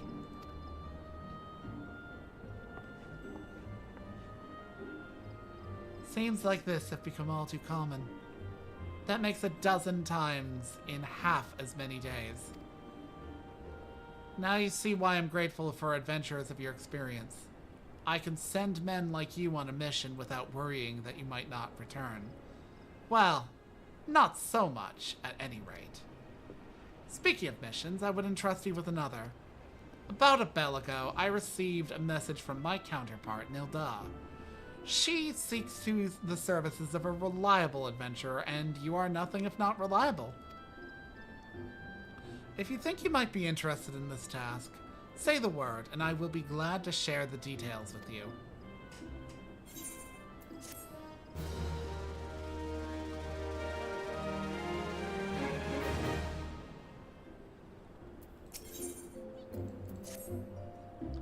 So you're not adverse to taking a little trip. Wonderful. As I mentioned earlier, the request comes to us from the Adventurers Guild in Ul'dah. Once you arrive, seek out Momodi, the proprietress of the Quicksand. Think of her as the Sultan's version of myself. Chances are she'll send you into the midst of danger, but I have every confidence that you will pull through unscathed. Now, off you go, Merylfader, and good luck.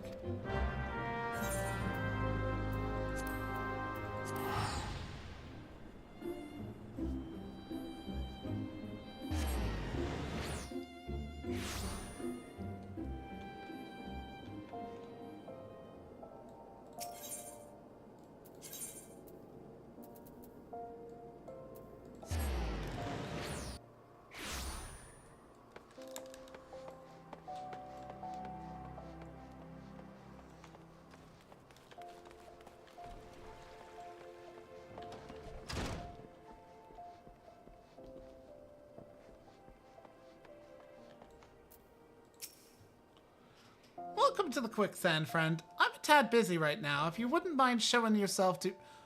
Judging by your determined expression, I take it you ain't here for ale. Are you called Merylfader Vilksethson by any chance?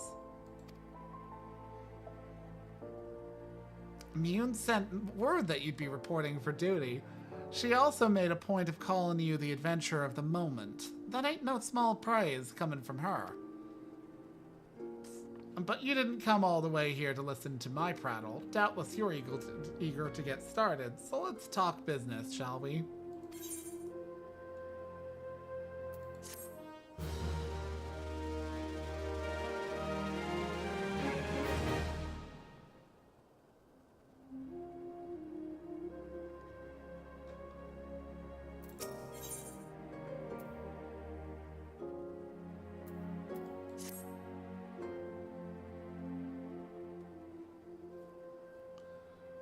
The petitioner ought to be arriving any moment now. Gods almighty, another second under the sun, Gods almighty, another second under the sun, and I would have been set afire. A tankard of ale, if you would be so kind. Excellent timing, Papa Shan. It just so happens the adventurers who will be handling your petition is here. So this strapping young lad is the much-lauded adventurer, is he? Marvelous, marvelous. A pleasure to make your acquaintance, good sir. I am Papa Shan, formerly of the Sultan Sworn. I thank you for agreeing to lend us your aid. Mayhap you'd like to apprise Merylfader of this mission? Yes, of course. The petition in question was submitted by an acquaintance of mine at Amagina and Sons Mineral Concern.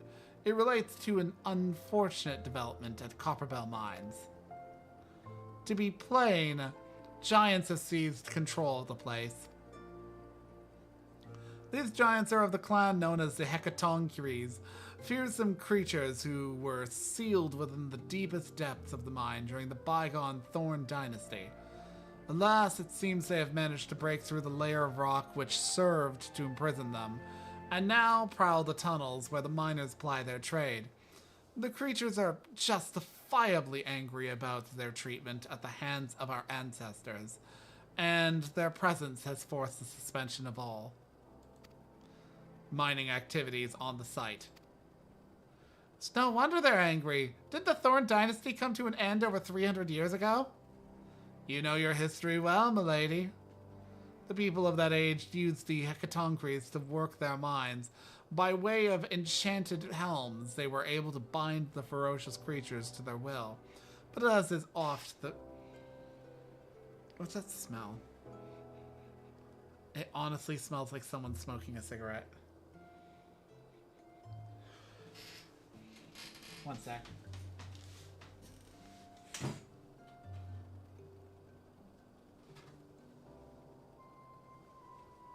Fuck.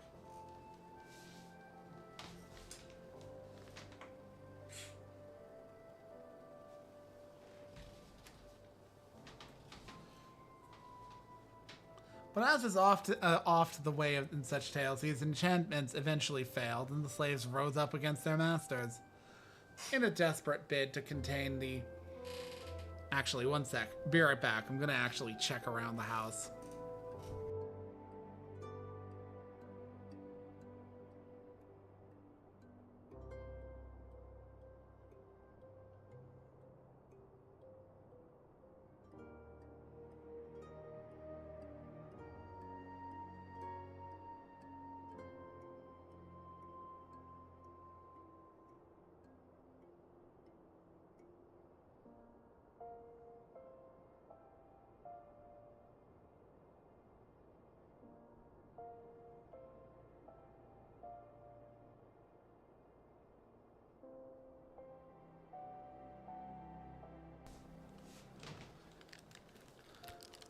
Looks to be coming from outside my home, so I'm fine.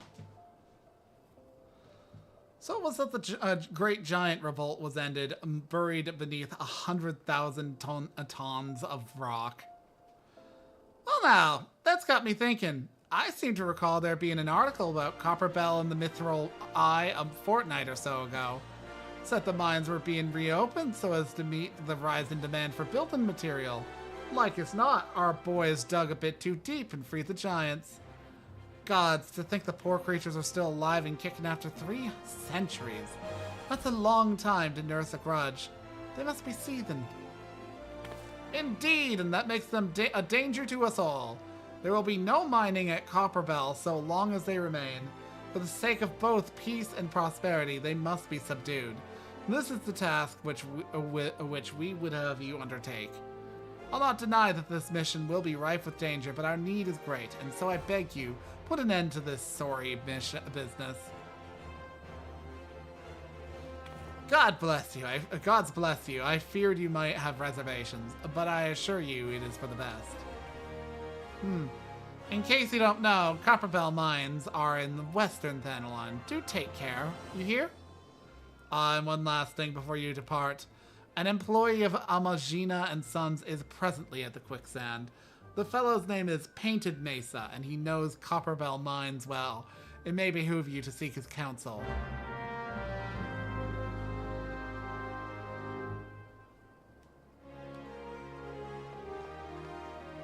Wouldn't mind painting this particular mesa.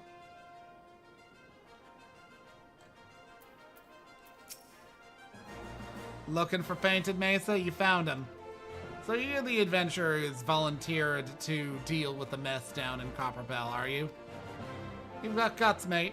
I just hope you've got skills to go with them, because things ain't pretty down there. The hecatoncrates have left the place in a right state nary a week after mining resumed.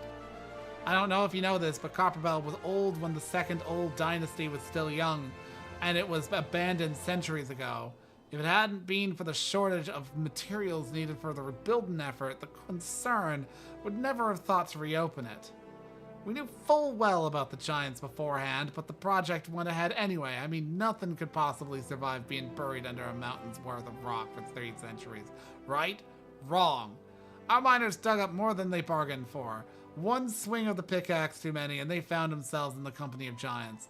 Unless we can subdue them, the nation's glorious recovery will grind to a halt for a want of aught to build with. The stone torches are keeping watch over the entrance in case the giants fancy some sunlight and fresh air. One of them will be able to show you the way in. The hope of the nation rests on you, friend. Best of luck. Western Thanaland. Going to Western Thanaland. Do. I'm going to Western Thanalan.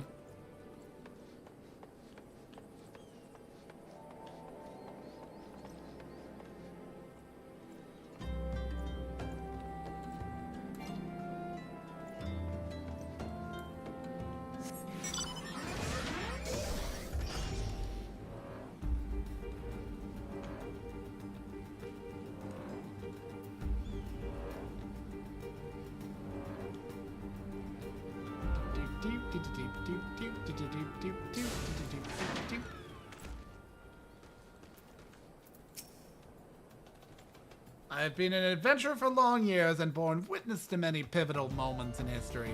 Though the times may have changed, the essence of our trade is not. Adventuring has ever been a quest for self-betterment through challenges freely faced, and ever shall it remain so.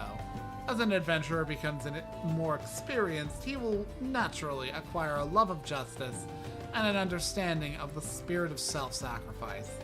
Such experiences cannot be measured in any tangible way, yet it most assuredly shapes who we are grounded as. It is the decisions we have made on our journey, and their consequences, good or ill.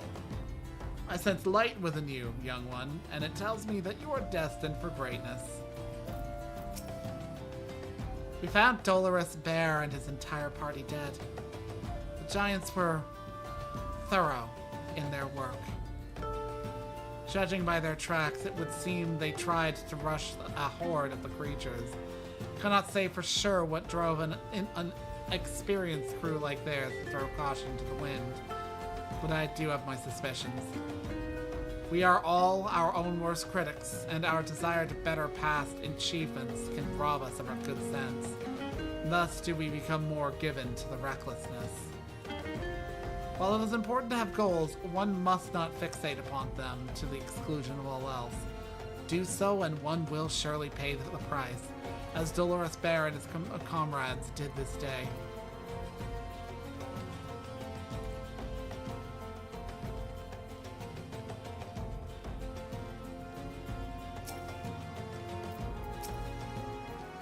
There's been an incident inside the Copperbell mines. We are here to ensure its effects are contained. But for your own safety, I suggest you stay well away from there. What? You're an adventurer who has volunteered to quell the Hecatoncres? I didn't think that Papa Sean would be able to find someone so quickly, if at all. The giants are content to wreak havoc inside the mines for now. But it's only a matter of time before they think to come outside. The sooner you see to them, the better. Make ready as best you can, and enter at will.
need this fire sand.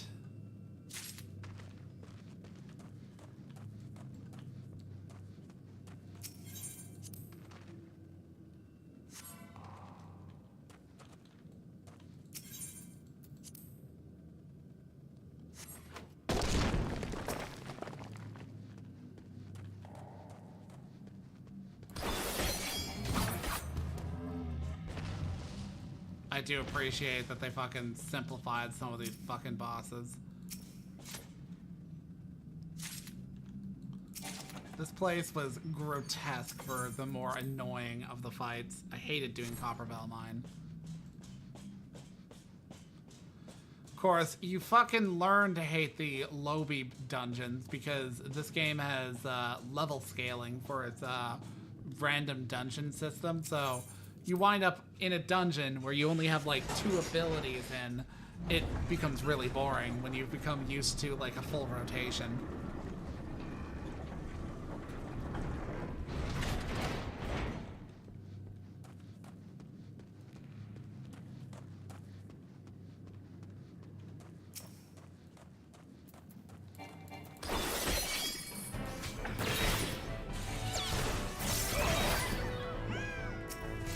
Be gone, cum balloon.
Slave no more! Free! Free!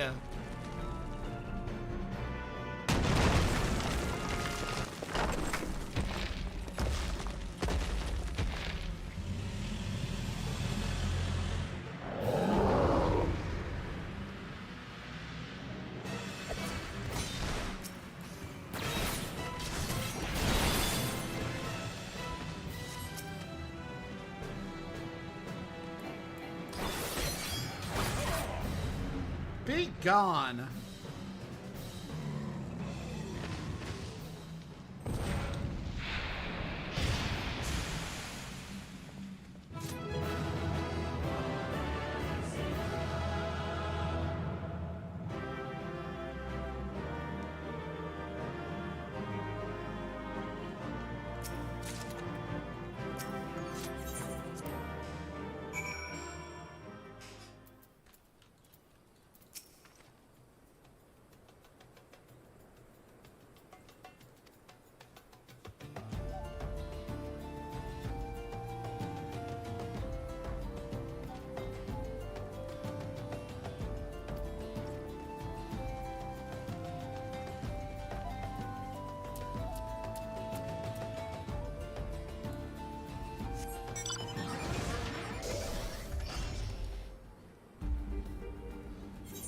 Back to Elda.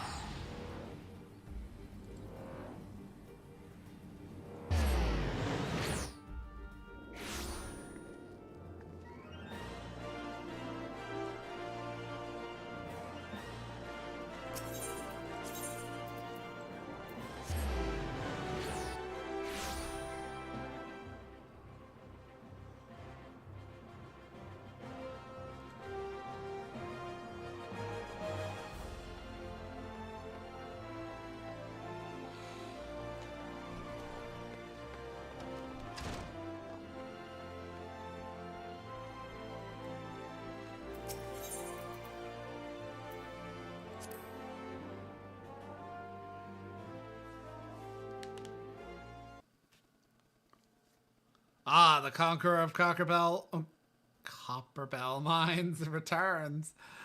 Thanks to your mining operation can resume, and Ul'dah will have the materials she needs to rebuild. The entire nation's in your debt, friend. I'll share the good tidings with Papa Sean the next time I see him. As for you, you'll want to report to Momodi. It'll do the woman well to see you alive and in one piece.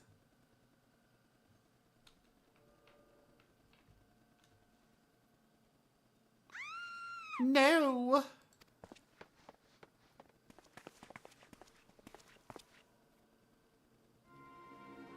Shut your mouth, you thieving little swine. You stole from me. Don't even think to deny it. Oh, please, sir, I didn't steal nothing. I bought this. Paid for it with me own coin. What rot? You refugees are all the same. Couldn't afford maggoty mole meat, much less a choice cut of dodo. I'm going to say it one more time. Give back what you stole or I'll make you wish you'd never set foot in this town. By rights, I should turn you over to the Brass Blades, you know. Help keep the streets safe for law-abiding citizens. But I'm a reasonable man. If you agree to serve me in whatever capacity I require, the authorities needn't hear about your crime.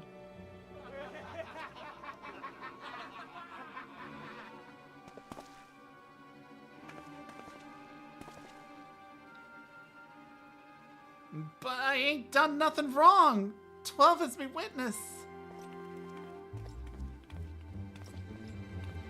Yeah, it's the way of Ul'dah. But please, adventurer, help me, I beg of you. I swear on me mother's grave, I didn't steal nothing. I bought this with the coin I saved. I only wanted to treat me children to a decent meal.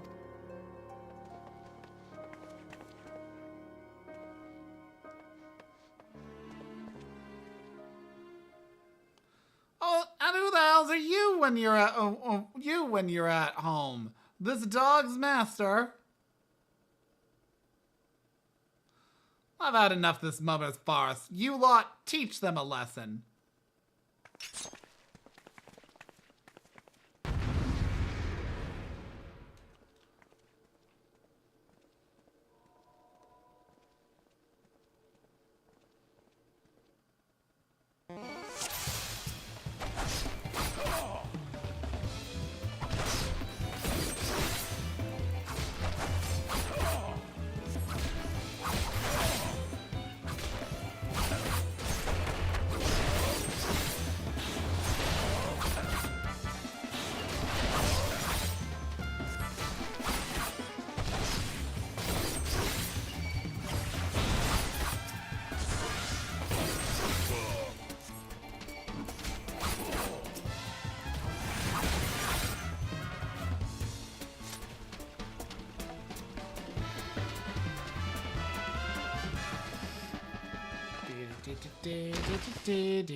I ain't getting paid enough for this.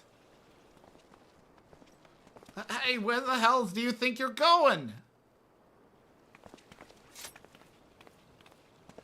Thank you, kind adventurer. Thank you thrice over. Caesar! Oh, a seizure!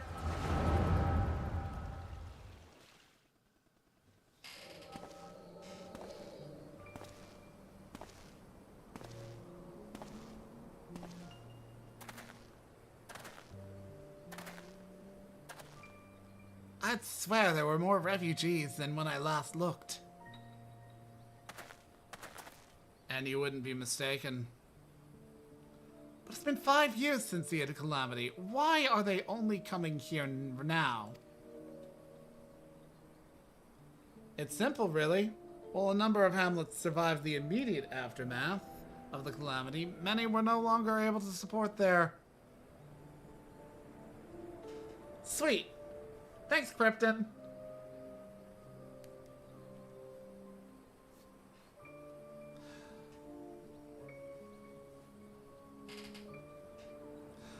Also, Krypton, you didn't need to do aluminum. We have a decent amount now. I meant that you might want to do a water run, but like, If that, you know, like, if you did that, that's still all to the good.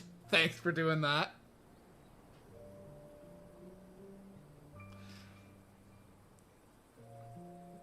Many were no longer able to support their communities. The residents found their lands had either been rendered barren or cut off from trade routes, and problems like those aren't easily solved. Though they tried to make the best of it, it was only a matter of time before they were forced to abandon their homes and seek a new life in the city. I see. But the calamity affected the whole realm, didn't it? Is the same thing happening in the other cities? If the talk is true, yes. Though perhaps their situation is more pronounced, Ul'dah has a reputation for being prosperous, so it's natural that the refugees would try their luck here at first. My heart goes out to them, it truly does, but I would be lying if I said that I wasn't apprehensive. I hope their presence doesn't foment lawlessness in the city. Well, if things do take a turn for the worse, we always have the immortal flames. I dare say the brass blades would welcome their help. The heroes who fought the Garlean Empire patrolling the street for riffraff? It may well come to that.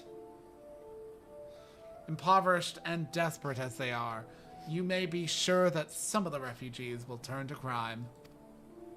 You know what this place is like. If you've no coin, you've no hope.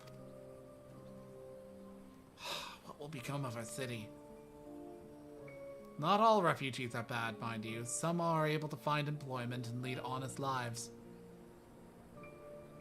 Dodo tenderloins. Get your dodo tenderloins. Get your dodo tenderloins. Guaranteed cheapest in Thanalan. Thank you for your custom, madam. Please come again. Looking around, you'd think that Ul'dah was well on its way to recovery. But peer through the veil of prosperity and you'll see no end to the misery and suffering.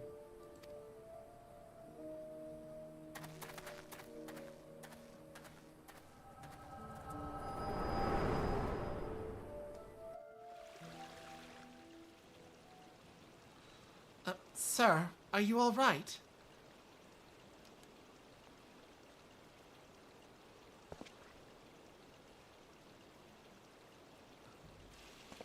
What now? You mean to threaten a defenseless citizen? What? Sorrow by that meat, you say? That's absurd. Ah, as did I. Leave the poor woman alone, you damnable vulture. Who said that?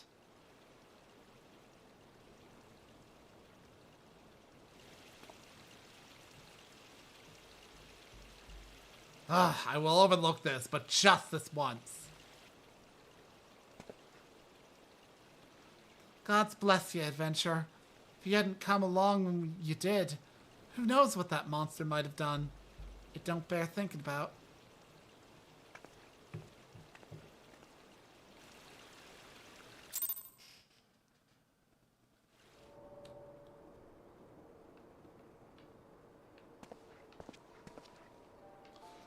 Ever the selfless hero, I see. It has been a while, adventurer. I've been watching you closely ever since you flew out of Limsa. You discharged your duty as the Admiral's personal envoy with admirable humility, and you have displayed unfaltering courage in the face of danger ever since. Whensoever you came upon those in need, you gave them succor with no thought of personal gain. In summary, you have demonstrated all the qualities we seek in an adventurer. For reasons I cannot well explain, your every deed seems invariably to serve the general good, whether you mean it to or not. It is a happy knack, and one which speaks volumes for your character. Yet, for all of your admirable qualities, it is your gift which intrigues me most. I speak of the visions you experience. Visions like the one you had mere moments ago, if I'm not mistaken. I can provide you with the means to understand them. An acquaintance of mine is blessed with the self-same talent, you see. If you so desire, I can introduce you to her. She and I fight for a common cause. A cause which would greatly benefit for you or for your support. If you would agree to lend us your strength, we should be glad to do all within our power to aid you in your personal endeavors. Think on my offer a while. Should you decide to accept it, pray, speak with Momodi, the proprietress of the Quicksand, is a close friend and ally of ours. Inform her that you have been chosen by the Scions of the Seventh Dawn, and she will tell you where to find us. The Super Saiyans of the Dawn.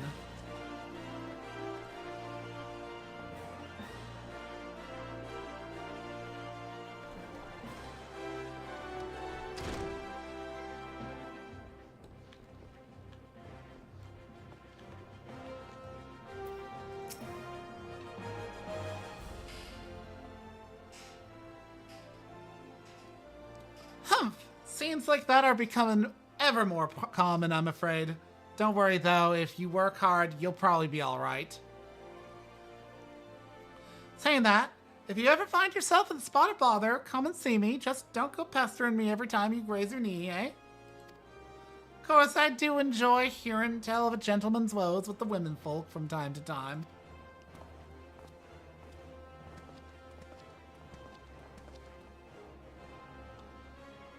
Ah, Marrowfader. Sorry to keep you waiting. I was just providing guidance to a fresh-off-the-carriage adventurer. By but gods, it's good to see you safe and well. To look at you, no one would ever guess you've been hard at it with the giants in the dark. You're every ilm the adventurer immune said you'd be, Marrowfader. The station master will be overjoyed when he hears the news. Before I forget, there's a lass here who wants a word with you. Didn't actually know your name, but hearing her description, I knew who she meant right away. Thank you for sparing the time. I realize you don't know me, but I've been longing to speak with you for a while now. My name is Edda. I'm an adventurer like you, though I'm not very good at being one, if truth be told. Anyway, I was adventuring with my friends in Gridania when... I'm sorry. We were in Gridania when the leader of our party was killed. His name was Aver, and he and I were to be wed in the spring. You may not remember him, but to say that he remembered you would be an understatement. He would sing your praises from dawn to dusk. He saw you for what you are, you see, an adventurer's adventurer, and swore that he would be like you one day. I believe that he would have succeeded had a friend not robbed him of the chance. Since that day, I have thought long and hard about giving up adventuring. But when I think of the man you are, of all that you've achieved, I find that I am inspired, just as Aver once was. And so I've decided to start again as an adventurer. I will go back to the village of my birth and begin my training anew. But I wanted to meet you first, to ask you your name.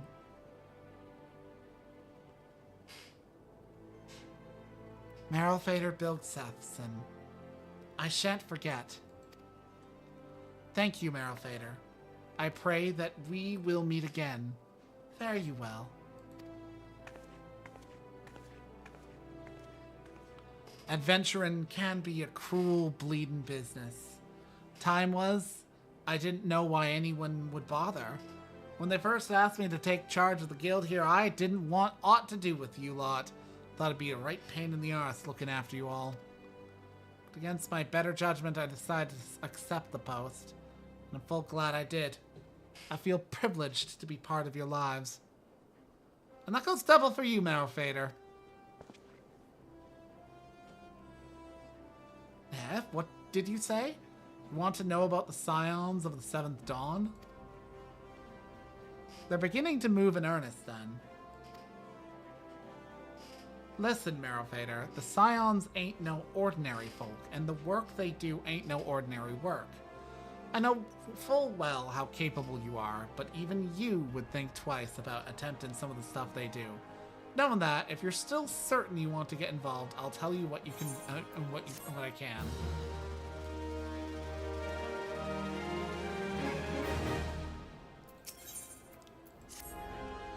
So you want to know more than do you? Well, ain't that a surprise?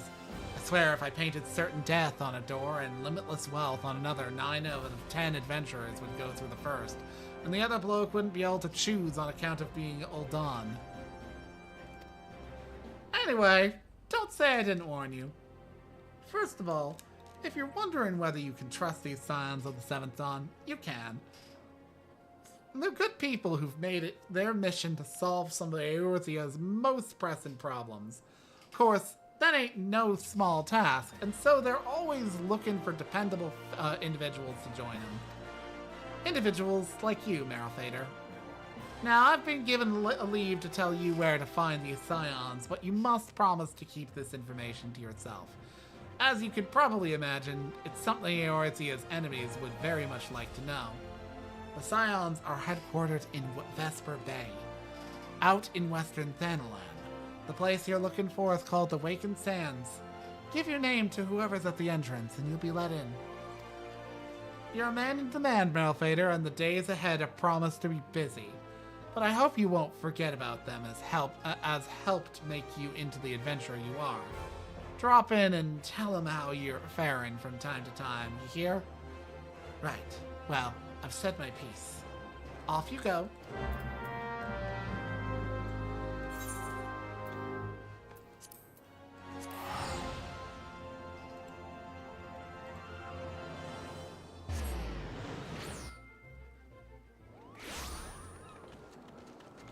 If you're probably wondering, why did I go this route to fucking Limsa Laminsa? Well, it's because the fastest route to fucking Vesper Bay is via the fucking docks here.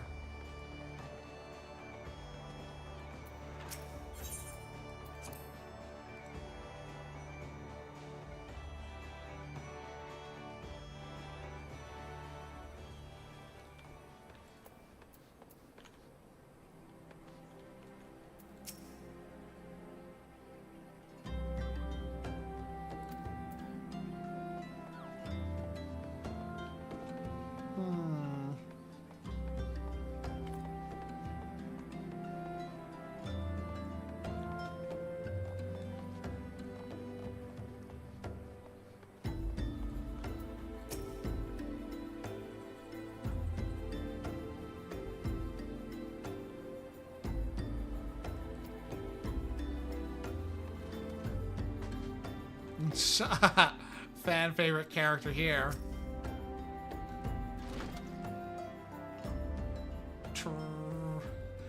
Deep in the desert of my heart, a lonely flower blooms, yearning for the heavens above, to quench my thirst for you.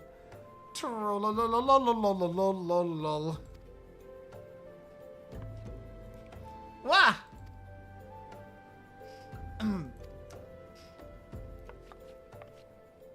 I would thank you not to sneak up on me like that. Now please be advised that this is a private property. Unless you have pertinent business here, I must ask you to...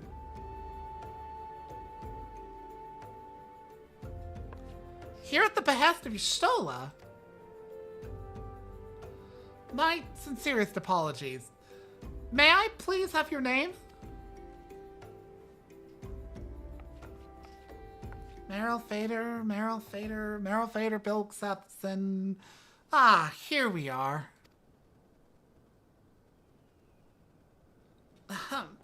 I bid you welcome to the Waking Sands, headquarters of the Scions of the Seventh Dawn. My name is Dataru, and I look forward to assisting you during your time with us. The antecedent is within the Solar. I shall let her know to expect you.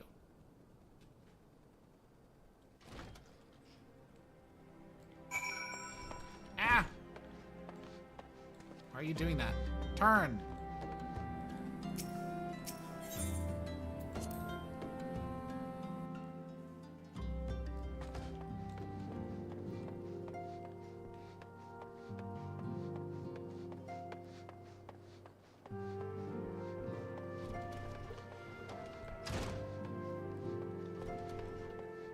and pussies.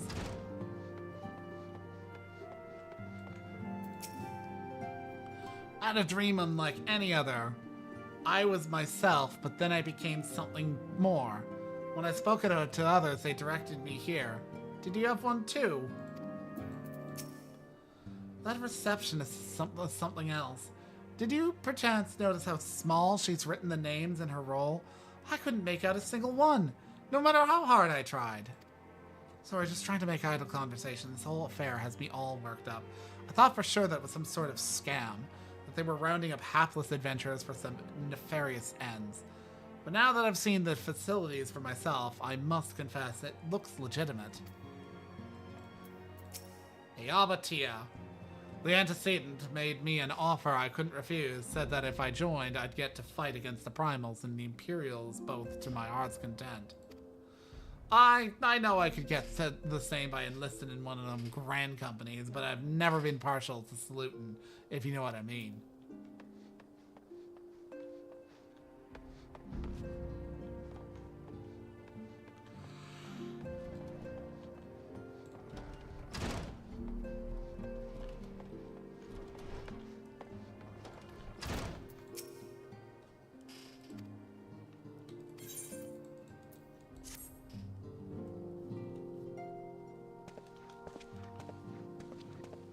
So you're the adventurer of whom I've heard so much.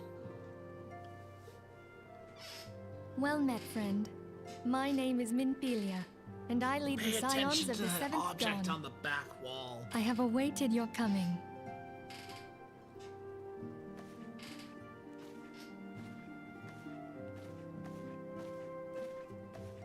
Please, be at ease. You are among friends here.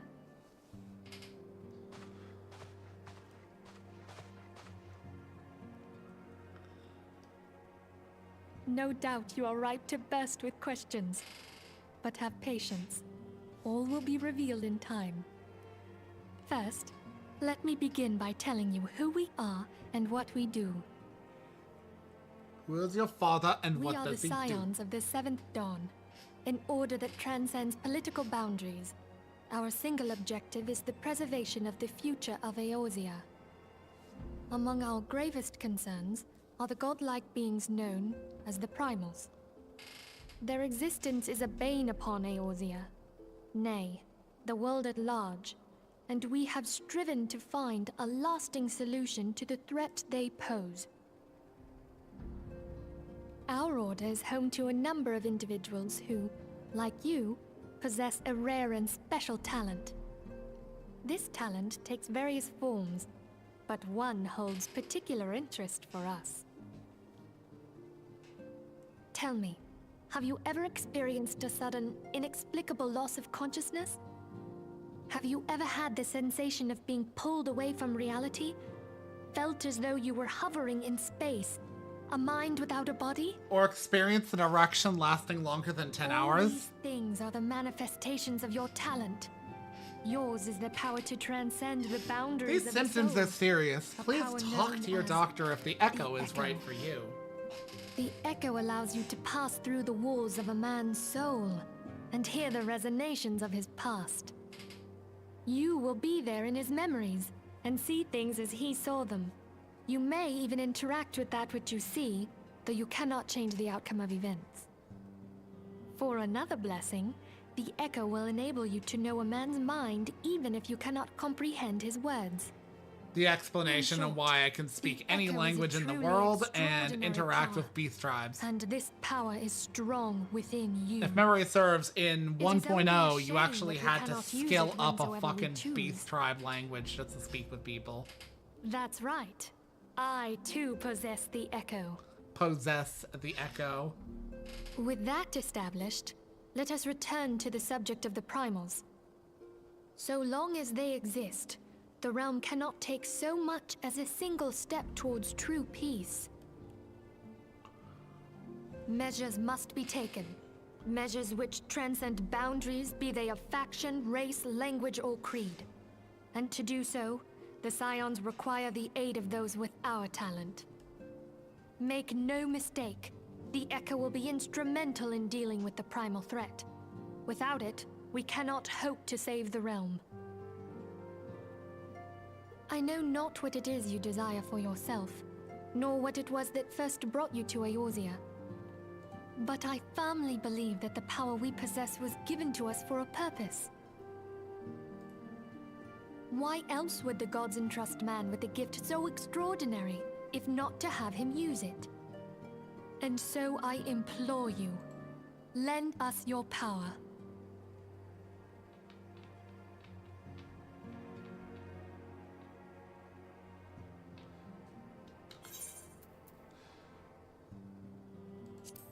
Naturally, your aid will not go unrewarded.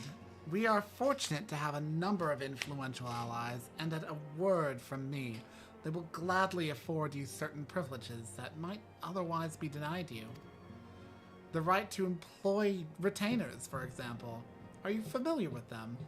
They are individuals who may be relied upon to manage your assets and belongings on your behalf.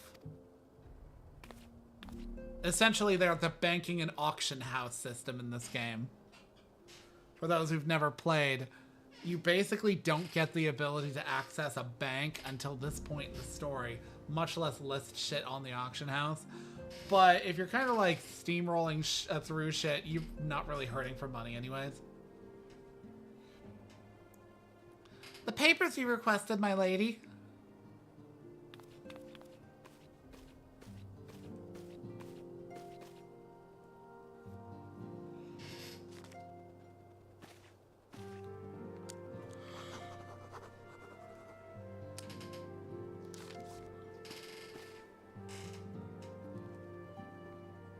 Thank you, Tataru. The pleasure is mine, my lady. By way of a welcome gift, I have taken the liberty of adding your name to the Retainers Registry. As of now, you are entitled to employ the services of a retainer. You will need to consult a retainer vocate regarding the particulars of this arrangement. But believe me when I say that retainers will prove invaluable to you in your adventuring endeavors. Let this gesture serve as evidence of our commitment to do all in our power to facilitate your personal objectives. In return, we ask that you aid us to the fullest extent of your talents. A mutually beneficial relationship, I'm sure you will agree, and one which serves the greater good besides. Well, that was a veritable lecture, was it not? Forgive me, but it is important that all concerned are aware of what is expected of them. Now you know our purpose and what we can offer you. I invite you to consider joining us. When you have come to a decision, you may tell me without fear of censure. In good faith, I shall entrust you with our order's password, which our members use to reach one another when the field. It is Wild Rose. Pray, keep it safe.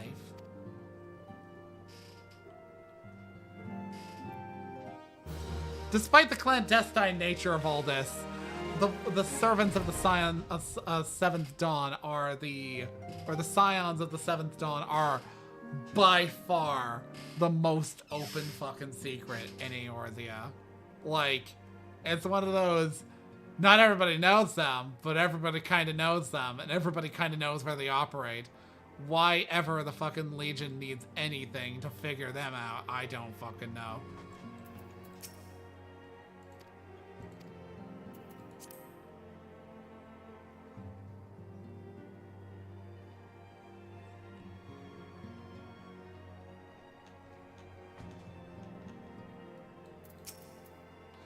We Scions have but one objective, to safeguard the future of Eorzea.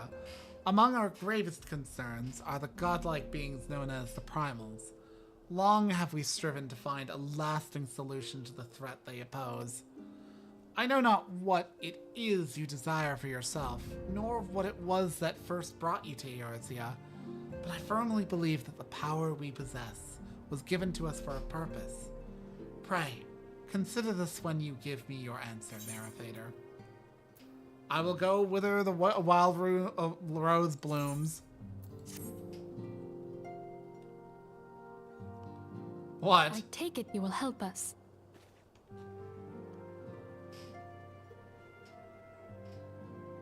From the perspective of a computer screen. That sounds like absolute ass. Like that shitty Cloverfield spin-off that's like inside of a vault.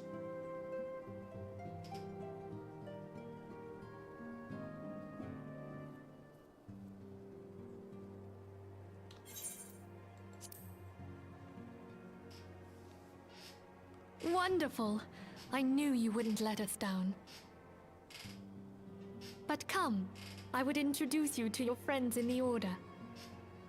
Tell me, does the name Sharlayan ring any bells?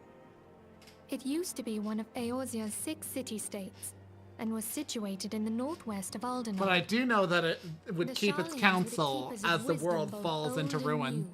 Their mastery over magic and ether was unsurpassed, and even the Garleans knew to fear them. Among their number, there were a noble few who devoted their lives to safeguarding the future of Eorzea. When the realm began its descent into chaos, and their countrymen fled for the motherland, they alone chose to remain here. These noble men and women were called the Archons. Those same brave souls stand before you now. The masked woman is Ida, and beside her is Popalimo. The two are charged with surveying the Twelveswood. Hello there. One of these is not like the other. Welcome. Okay, my turn to introduce someone. That there is Thancred. He is our man here in Ul'dah, Jewel of the Desert. Welcome to the team. Jewel of the Desert. If I may, the lovely maiden beside me is named Y'shtola. Limsa Lominsa has the pleasure of being under her care. Greetings. I have been expecting you. Last but not least is Urianger, who presides over all affairs within these halls. Pray seek him out whenever you have questions. Dawn may banish even the darkest night. The words of a dear friend. I'm glad of our meeting. Hello, Gideon Emery. At the Battle of Carteneau, our leader was taken from us. But we did not stray from our purpose. We sought out Minfilia and others with her talent, and together established the Scions of the Seventh Dawn. Along with the Archons, those blessed with the Echo play a pivotal role in our endeavor to forge a brighter tomorrow for the realm. Oh, I should also introduce you to Tataru, our clerk. She ensures that everything runs smoothly. Pleased to make your acquaintance. In time, I hope you will come to think of us as family. But without further ado, I would assign you your first task. Urianger, have the documents arrived from the students of Baldessian? Aye, my lady. They arrived but recently.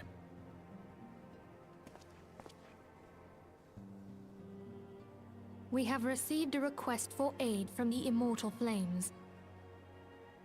Thancred, would you do the honors? It would be my pleasure.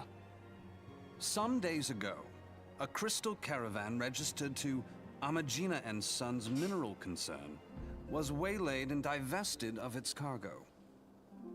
But there is more. Within a bell of the robbery, several people were reported missing from the shantytown outside the city. At a glance, one would assume the involvement of bandits, kidnappers, and coincidence. Such crimes are hardly uncommon, and the immortal flames deal with their like almost every day. However, this time we have reason to believe that a primal is involved. Aye. The evidence left behind implicates the Emulja, who are known worshippers of Ifrit. If we then And consider the sexy objects that men. were taken, there is no room left for doubt. The crimes were committed in the name of a primal. That you may better understand the nature of our struggle with the primals, I would have you play the leading role in this investigation. You have my thanks. If there is aught you wish to know, I recommend you speak with Thancred.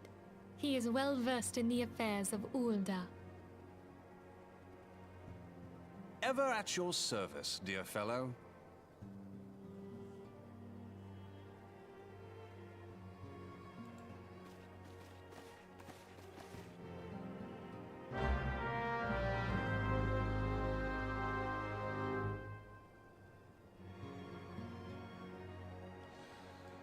Okay.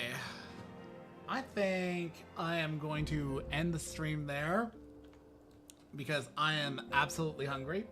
It's almost just 20 minutes towards when I would normally end. And also, I don't know how to raid from, restream just yet.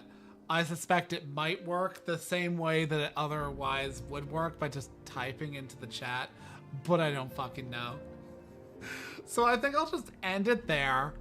And I will see y'all later, probably tomorrow, the usual time. But now on 3 platforms. So, take your pick. I have been Paladin Ashe, and I am hoping you all have a good afternoon. And I am signing off. Ciao.